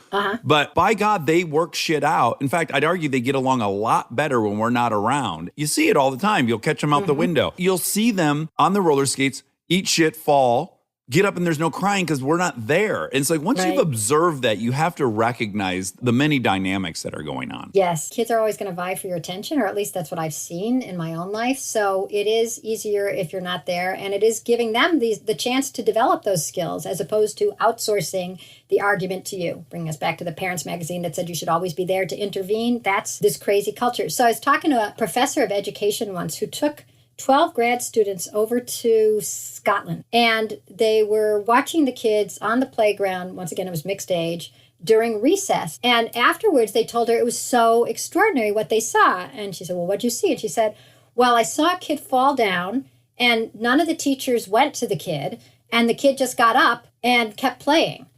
And I mean, the fact that that's become an extraordinary, like a weird sight, like a blue whale. Or like an antelope walking down Rodeo Drive. It's like, wow, I haven't seen that before. It's like, well, there used to be a lot of antelopes there before we paved the place. But in any event, there's something to be said for when adults stand back, kids step up. I love it. Now, quickly, because one element of this that is serious, which is, and you ran into this yourself, which is you were allowing your kid to further explore the mass transit system, and he's getting better and better, and that the only real stumbling block was a train conductor refused to drive the train because he was on there without a parent. And then instead of calling you, he called the police. Now the police are calling you. And then that's happened twice. So there's even been crazier examples of people being arrested and or assigned work release and all these weird things for basically just letting their kids act like I acted in 1983. So what on the legislative side, how do you guys provide help? Like there's a Utah law. Yeah, I'll tell you about the Utah law, which is so fantastic. It is called the free range parenting law. And it says that giving your kids some independence, letting them walk to school, come home with a latchkey, play in the park, can't be mistaken for neglect. If you want your kid to be doing that and your kid isn't the 3-year-old, if it's reasonable and statistically safe, like once again, it's not that nothing could ever happen, but it's extremely safe nonetheless to let your 2 kids go play in the park, that should be a parental choice. And then as I studied this issue more, I found out some really awful statistics in terms of intervention, which is that 37% of American kids will be visited or reported to CPS at some point, which is just excessive. And it's because people don't know when to call. And by the way, if you're African American, that's 53%. Oh. 53%. And a lot of times it's because of mistaking poverty for neglect. Yeah. Your 8-year-old is home with the 5-year-old for 2 hours after school because you're working 2 jobs. Is that neglect, or is that you having your kids rise to the occasion, do something a little old-fashioned, which is the older kid watching the younger kid while you work so you can put food on the table? So we've been trying to pass a similar law, which we now call the Reasonable Childhood Independence Law, in other states. And we were so close. In Colorado, we had bipartisan support. It was literally a Republican and a Democrat sponsoring this law. It sailed through unanimously through the House in Colorado. It was a week away from passage in the Senate when COVID shut things down. And similarly, in South Carolina, it had passed unanimously in the Senate, and it was about to go to the House. So we're hoping that when everything resumes, that those 2 states will pass it. And then we've had interest in a bunch of other states too. And we can't handle every state at once because it's us, it's Let Grow providing information and testimony and contacts. But we are hoping to pass it in another 6 or 7 states this year. And I think, it's still wrong to neglect your kids. And it doesn't take that away from Child Protective Services. It allows them to concentrate on actual cases of neglect and not some mom who let her kids walk home from the park or play in the park, on a sunny day while she was working her job. Hopefully we will pass these laws in all 50 states that say neglect is neglect. Things happen sometimes and you're a parent and it's happening on the fly. And to think that every moment has to be perfect, that you would always have everything in control is unrealistic. And here, I'll tell you a story. So there was a guy in England and he and his wife were at a pub and the wife left. And then he left, and then his daughter, who was, I think, 9 or 10, came out of the bathroom and said, "Where is everybody?" Now, you could say that these were neglectful parents, but actually it was the Prime Minister of Britain. Oh. The Prime Minister right before this one, I can't remember Blair? his name. Tony Blair? Yes, it was Tony Blair. Okay. I think it was Tony Blair. And, they both thought that the kid had gone with one or the other of them. So you could arrest him and say he left his child in a pub. That's an unsafe thing. There's alcohol. There's strangers. They were in a bathroom. God knows what. Or you could say these things happen. So I really want us to have a system that, might get a call. There was a kid in a pub. It's like, well, what happened? And you find out the story and you go, that's not a story. That's not neglect.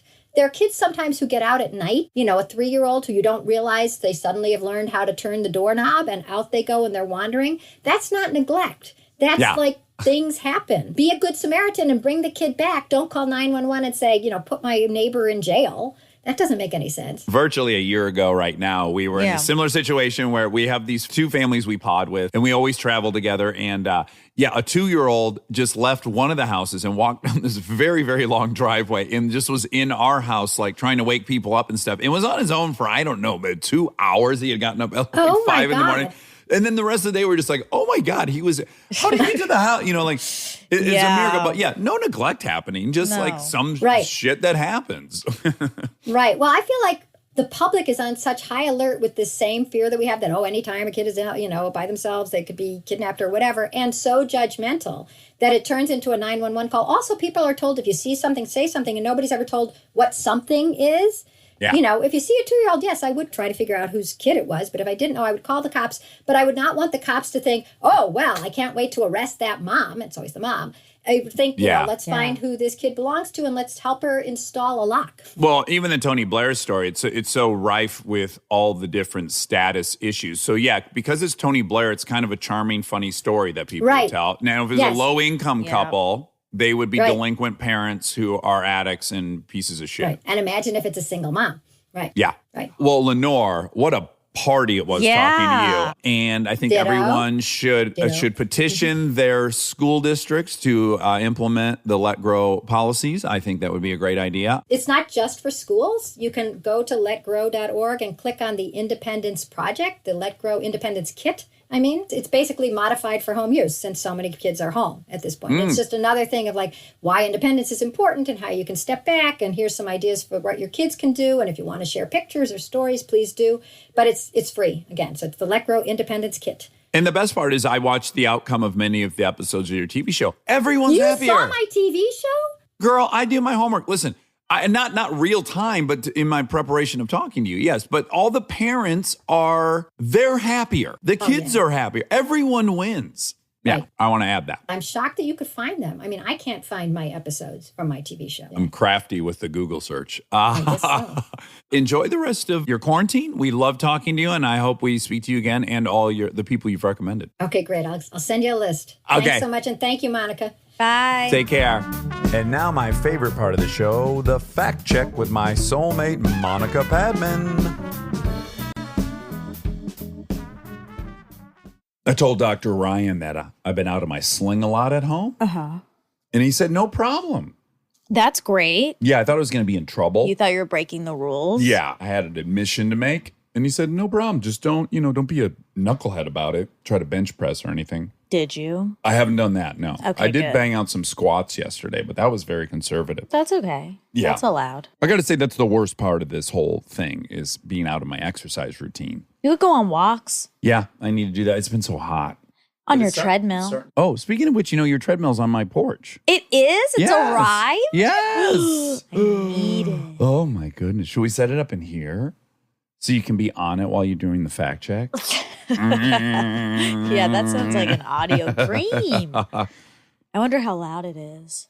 I bet it's whisper quiet. Yeah, I bet there's Yeah. a small hum. I spent upwards of $45 on it. What? Thank you. Yeah. I really went for it. Oh my gosh, that's Yeah. too much. I know. Wow, you really go over the top. If you want to Venmo me $5. I will. Okay. I will. I definitely will. It was much cheaper than the white Mercedes I'm trying to buy you. Nope. Do you think if I say white Mercedes on here enough times that they will just contact us and give you one? Well, I cut it out the last time you said. Oh, you did? Why? Um, made you sound spoiled or snooty? I forget why. Well, we lose perspective sometimes. We're kind of bad. Are we bad? I don't know. I don't want to be bad. Well, you just got to live your life, Does that make sense? Well, Like, what do there's you always mean? like, well, this is the thing. People will complain about something in their life, and then someone else will go like, you could have heart disease. There's always something worse, Mm-hmm. and like shaming people for having problems that are not as significant as other problems. Right. But, people are just people. Put them on in paradise on an island. They're going to find something to ruminate on. It's just the nature of humans. Sure, that's true. But it is still important to have perspective Yes. when you're complaining or feeling low. Yeah, but the human annoyed. condition, it's not actually, I don't think it's objectively related all the time to your actual situation. It's just human nature, Yeah. to spiral about things, to Yeah. obsess about things, to make a big deal out of nothing. Yeah.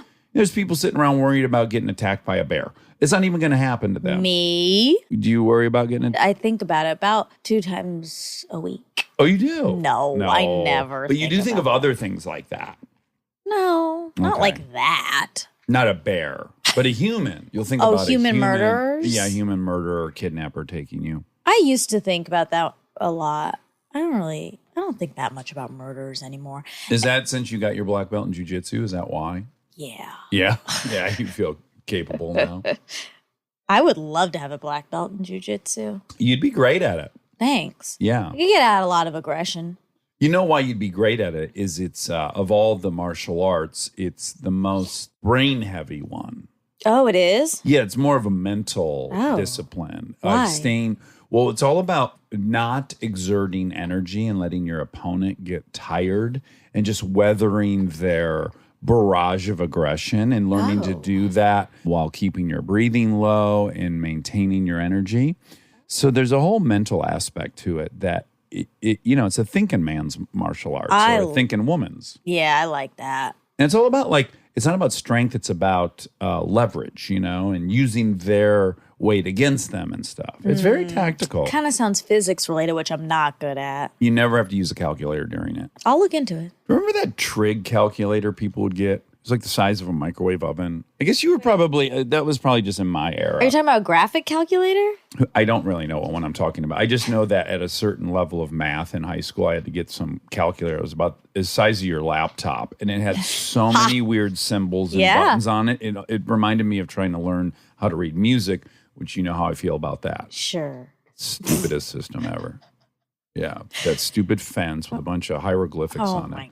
God. Just use A, B, C, D. Listen, that's called a graphing calculator. Is it graphing or graphic? I think graphing. Okay. Yeah, graphing calculator. Graphing. Mine was not as big as my laptop. It looks like this. Ugh. They're newer now, Yeah, they're smaller and newer now, Yeah. but they're still like this big. Yeah, they're really enormous. I loved it. Oh, you did? Yeah. I felt kind of cool having that calculator. Sure, like you had a real nice piece of hardware. Yeah. Yeah, to me, I dropped out of video games when there became more than 2 buttons. So I loved Super Nintendo, and it had A and B, and then up, But it had a down, joystick, yeah. up, down, left, right. Did it have a joystick? No, Oh. it just had a thumb, arrows. Okay. Yeah. Up, down, left, right, A, B, B, A, I think was the code to get unlimited lives in Contra. Anyways, I loved it. And then the new one came out, and then there was a pair of buttons on both sides at the top, and then now maybe 4 buttons, and then, yes, a joystick. Yeah, that was my era. And that, too much for me. Okay. I was like, this is too many buttons to keep track of. And then I fell off, and I'm kind of grateful that that happened. This is surprising because you like gadgets. Yeah, it's weird. I have a very small threshold for too many things, Interesting. i.e. that calculator. It's way too many buttons. Okay? Okay. All right. You have a lot to have a lot. air out. I got an axe to grind today. My goodness. Lenore. Lenore. What an interesting person she is, yeah? She truly is. And whether you agree with her or not, one must respect the bravery of being so against the grain and having the confidence to stick by that opinion. I think there was so much societal pressure against her. I know. It's funny, though, because it's against the grain, but just 20 years ago, it was not against. It was totally normal. Commonplace. Commonplace. Yeah, it is weird. But I think, especially when, she was on the news and the headline always said, like, world's worst parent and stuff like that. They well, called that's her, the name of her show. Yes, yes. Well, actually, it's called, this is a fact, actually. It's called World's Worst Mom. World's Worst Mom. Cineflex produced series that aired on Slice TV and syndicated by TLC International. Based in Toronto, the show features extremely overprotective parents and their families.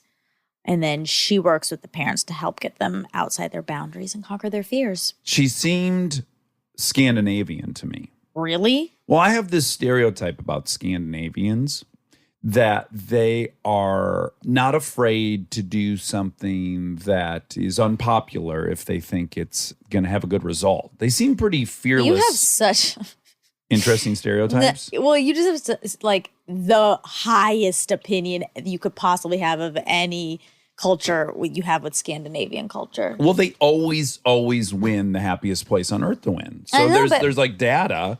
Mm-hmm. But Right. we have a friend, Jess, who lived in Sweden for quite a long time. Mm-hmm. And he says, yeah, there's a lot of wonderful things about it, but it's like very bland. Yeah. And that we wouldn't really like it. Well, I've been there and I liked it quite a bit. And also, he's got so much accompanying internal battles going. It's not like he was on vacation there. It was like, he was separated from his mother being there. And he was an outsider, Yeah. So I don't know if he's the best person to, evaluate. Yeah, I guess. But he was just like, yeah, there's not movies. I don't know. He said that he thinks if we lived there, we would find it fairly vanilla. Oh, okay. Yeah. All right. I accept his challenge. Okay. I'm going to move there. Okay, have fun.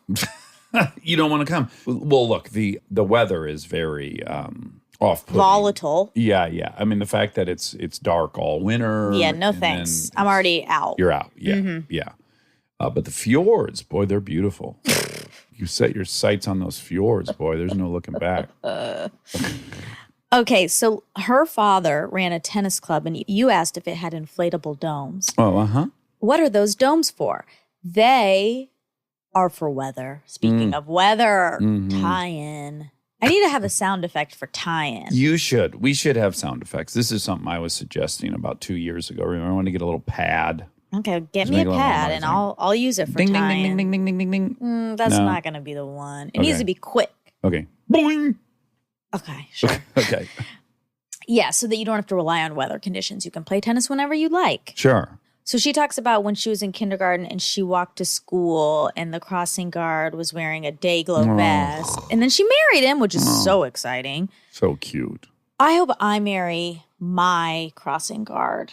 Do you remember who it was? No, of course not. But it'll come out over time that he cross-guarded on my street. Well, if you are the crossing guard and you have a memory of young Monica Pladman, just a wee little creature. I was probably. small. Yeah. Yep. I was small for my age. God damn, I would kill to meet that little girl because I'm sure you were still super opinionated and bossy. I guess depends on what grade you got me. Like, if you were the crossing guard when I was in first grade, you probably have a low opinion of me. That was my rough year when I stole sand art and cookies. Right, you were kind of You were an outlaw that year. I think that was the year, or maybe it was kindergarten, that I was really mean to the boy who sat next to me. Oh. But then his dad visited and he was really cute. The dad was? Yeah. Oh. And so then I was being nice to him that day. Oh, because you liked the dad. Yeah. Oh, my gosh. I know. You're so interesting. So embarrassing. What, was he 40 years older than you? Probably. No, it was, if I was in kindergarten, he was probably like, truly at that, he was probably in his 20s. Yeah. Like a young Ryan Hansen. Did he look like Ryan Hansen? No, he was black. Mm-hmm. And Your Ryan is not black? not that I know of. Okay. And he had, I believe, like a mustache I liked a lot. I think, if I can remember. Oh, my gosh. Yeah. A mustache? What I kindergartner think. likes a mustache? I did. Did Ashok have one? He's had one before. Okay. I don't think he had one at that time. Maybe you missed your dad's mustache. If he had it and then he shaved it off. 'Cause I know one time we went over to my dad's house on the weekend and he had shaved his whole beard off. And I was like, no, no, thank you. I did not like it. That's like when you did yours and Delta was upset. Started crying. She said, you don't look like my daddy. Yeah, that's so I was in the sad. parking lot of Myers Thrifty Acres in Michigan. God, you shaved it in the parking lot? Yeah, I went into Myers Thrifty Acres and I bought a battery-powered shaver. And then I went outside and I stood outside the car and I looked in my reflection on the passenger window and I just shaved it all off. And then I got in the car and I turned in, looked in the back seat, and Delta looked at me and she started crying. That is a shock. I mean, I thought you just like did it in the hotel room and she was there. No, I did it right in the parking lot. I bet if you were watching that, you might think, oh, that guy murdered someone and now he's trying to like change his appearance. I find it very odd that you did that in a parking lot. Oh, really? I was in a hurry to get that thing off my face. Clearly. I do that. Well, where everything's just honky-dory and then I wake up, I'm like, oh my God, I got to get rid of, it's like an impulsive. Okay. Yeah. Okay, well, back to the day glow. Okay. She was saying, did it exist back then? The color Dayglow? Dayglow, like, Dayglow? Dayglow yellow, yeah. Dayglow orange. Yeah, Dayglow. Dayglow Color Corporation. Oh, it's a corporation? Yeah, it's a corp. And it was founded in 1946. So it did exist at that time. Okay, so she mentioned a New York Times article called something like The Pain of Intensive Parenting, but she couldn't remember the exact title. It's called The Relentlessness of Modern Parenting. And feel free to look that up. And in that article, tie-in, ding, Bung. the survey found that college-educated moms are spending 9 hours more a week with their kids than a generation ago. That's what Lenore said. And then she mentioned she couldn't remember the number of hours for non-college educated moms. So in the article, it says, the time parents spend in the presence of their children has not changed much, but parents today spend more of it doing hands-on childcare. Time spent on activities like reading to children, doing crafts, taking them to lessons, attending recitals and games, and helping with homework has increased the most. Today, mothers spend nearly 5 hours a week on that, compared with 1 hour 45 minutes in 1975. And they worry it's not enough. Yeah. Parents' leisure time, like exercising or socializing, is much more likely to be spent with their children than it used to be. While fathers have recently increased their time spent with children, mothers still From 5 minutes a week to 11 minutes a week. Yeah. It says mothers still spend significantly more. Duh. But I looked in the article and I didn't see numbers for non-college educated moms in that article. Okay. Okay, she said 3 out of Abraham Lincoln's 4 kids didn't make it to adulthood, but she wasn't sure if they died while he was fighting in the Civil War. So the Civil War was when? Do you know? I think the Civil War, I'm guessing here. I want to say 1864. 1861 to 1865. Oh, okay. So that was one of the years. Okay. Yeah, good job. Okay, thank you. So his first son lived a long life. The second son, Edward, was born in 1846 and died in 1850 4 years old. of what is Ooh. believed to be tuberculosis. Oof. The third son, William, nicknamed Willie, was born less than a year after Edward's death and died at age 11 Ay. while the Lincolns resided in the White House. Ay. Oh, my gosh. So that would be at the beginning of the Civil War, right? So if it was less than a year after Edward's death, so it would have been in 1850 or 1851. Then 11 years, and the Civil War started in 1861. Okay, so that was then. Their youngest son, Thomas, known as Tad, 1853, he outlived his father by 6 years. Oh. He died at 18. Oh, my God, you guys. Poor Robert. Robert, all his brothers died, and then his dad father was died. shot. Oh, my God. It's a miracle that Abe Lincoln was able to do anything because he had oh, yeah, that disease you think he had. well, he had it. Everyone can there's consensus on that. But remember, we looked it up, and we couldn't, there was no, that was a fact.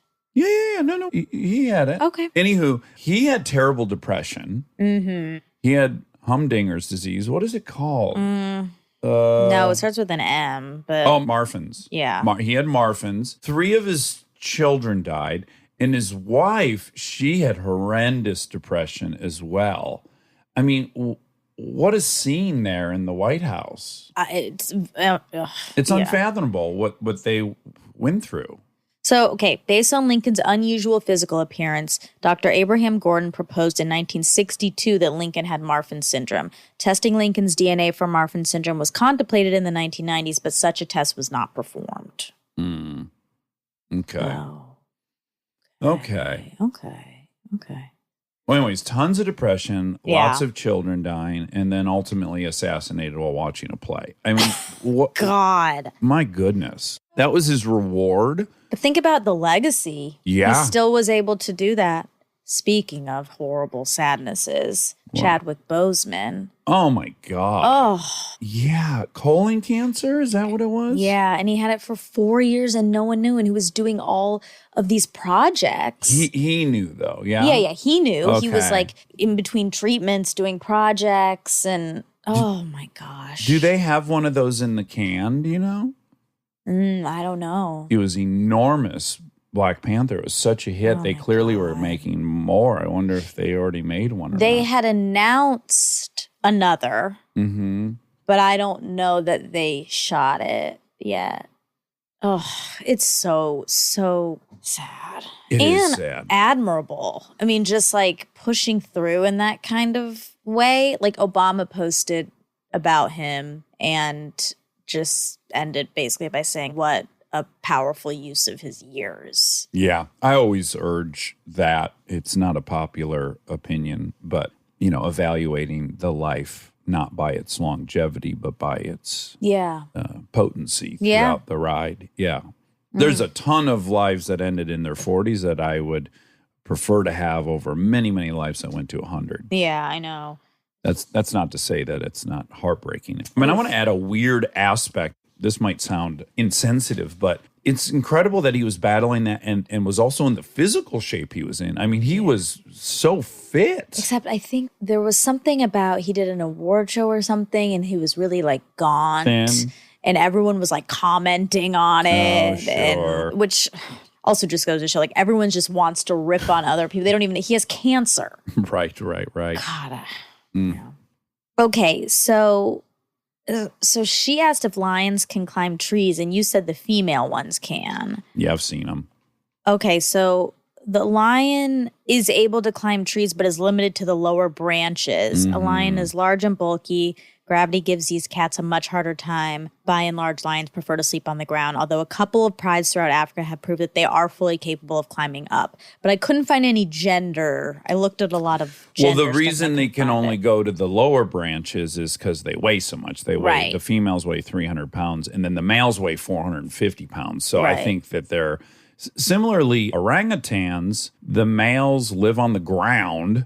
And all the females live up in the canopy because the males are just too heavy and aggressive. I love orangutans, but those males are naughty. They are? Oh, yeah. Don't they like throw poop at people? Well, no, they rape. There's a ton of rape among orangutans. And what's really interesting, they've tried to study, the female can still select which male they get pregnant by, which is this great mystery.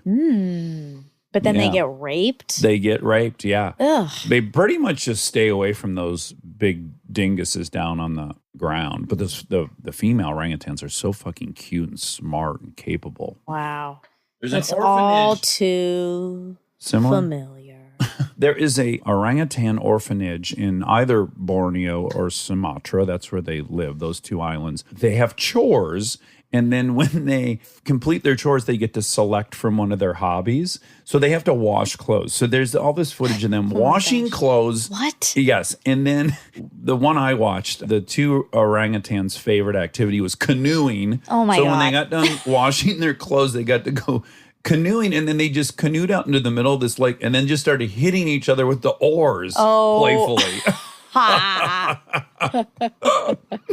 Oh, they're great. Oh, that's really cute. Did you ever see the Julia Roberts documentary about orangutans? She was at that orphanage and she went, there was a big male, and they're fucking big. They're above 300 pounds as well. And she got close to one and she was just sitting and everything looked peaceful. And then he just grabbed her No. by the neck. It was so fucking scary. Oh, my God. And then the dudes ran in and started batting him around to get him to release her. But it was quite scary. Oof. Yeah. You don't want to mess with those Do you think boys. they'd rape her? I do think they would, yeah.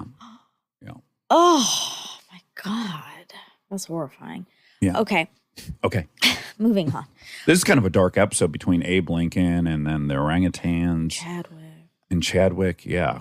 Okay. You said, I think, there's a woman in the Netherlands that has a video where she gives you a drug after you've been exposed to something scary and then you're not afraid afterwards. This was in relation to immersion therapy. Maybe she said it. I think she did. That doesn't sound familiar to me at all. Okay. So Meryl Kint. No, it's pronounced marijuana. Nope. Meryl Kint. Okay. Is a professor and researcher with the University of Amsterdam.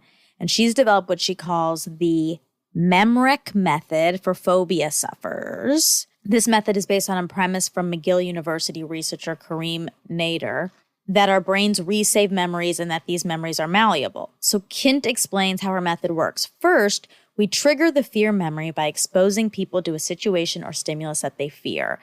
In your case, snakes. Oof, yeah. Kint then adds something new to the experience, such as challenging a patient afraid of heights not to close his or her eyes. This is a signal to the brain to update the memory, she says. The memory traces temporarily in a destabilized state. Usually that fear memory would be resaved in the brain overnight as the patient sleeps. But Kint has found that if the patient takes a single dose of a beta blocker called propranolol, called propranolol. Oh my God, it's so hard to say. Called propranolol. Oh my God. I'm trying to say it Or you right. just kept saying it. Propranolol. It's propranolol. Oh, jeez. Do you think you're getting closer to it or further away from it? Closer. Oh, okay. Propranolol. Oh, my God. Propranolol. Propranolol. I did it. Okay, so anyway, a single dose of a beta blocker called propranolol, after the memory is triggered, it disrupts the resaving process. Propranolol was originally developed to treat angina, not vagina. That's a heart condition. Yep. Yeah. But it has since been used to treat many health conditions, including tremors, cardiac arrhythmias, and since it lowers heart rate and blood pressure, anxiety. If the treatment is successful, the memory is altered as the patient sleeps and a strong fear response will no longer be triggered. Is there results? Does it work? I don't Is know. it a theory or does it work? She thinks it works. Okay. Even with a snake in your bottom. We'll have to test it We're out. going to have to test it out. Yeah, there's We're gonna only have to one go to way. Amsterdam, to the University of Amsterdam. Yep. You know, Arizona State has a reputation of being a party school, but wouldn't you imagine the Amsterdam University being like ultimate party school? Yeah, but they're just used to it there, so they're not going crazy. They really are not. It's only the American dinguses over there that are like falling about the streets and stuff. Yeah. Yeah, I was one of them at one point. Me too. Did you get shitty when you were there? Did you? Yeah. Oh, you did? Of course. Did you do marijuana and stuff? No, just drinking. Oh, just drinky poo. Yeah, just Okay. lots of drinking. Well, you can do that here, you know. Speaking of, tomorrow's your sobriety birthday. Oh, it is. And I quit dipping tomorrow. You can do it. I'm going to do it. I know you can do I'm it. going to do it. Not excited about it, but I I'm get going to that. do it. Yeah. There's a free-range parenting law in Utah Lenore talked about, and that was enacted in May 2018. Ding, tie-in. Boing. It really wasn't a tie-in. I just No. wanted it to be. Yeah. I'm going to get better at tie-ins. You do a great job. Thank you. And that's all for Lenore. Oh, it is. Oh, I took a screenshot of it and then I meant to send it to you, but now I'll just read it out loud. That way the person will get credit for it because it was a very funny joke that someone wrote. Okay, you ready? Yeah. It's about you. Okay. I'm scared. Gary Howard 27 on Instagram. Fantastic episode. Jason Bateman is a legend. Congrats on 16 years. Blah, blah, blah. When Monica's pee baby gets in trouble, does she say, "You're in trouble"? Oh, wow. You're in trouble. Oh, that's great. That's really good, Gary. Gary, Really good job. thank you. Yeah. There's a lot of people out there that could write in film and television. I think. Yeah, agreed. That's the upside of the internet there. You're in trouble is definitely the upside of the internet. That is for sure. That's really good. Okay, great. Well, I love you and happy sobriety birthday. Happy sobriety birthday to you. Are you going to try to not drink tomorrow on my birthday? I'm supposed to wean off. Oh, right. You're going to slowly do it. Yeah. So maybe just like 5 or 6 tomorrow? Yeah. Okay, great. I'll do half. Okay. You go down to 6. Yeah. Okay. Love you. Bye, love you.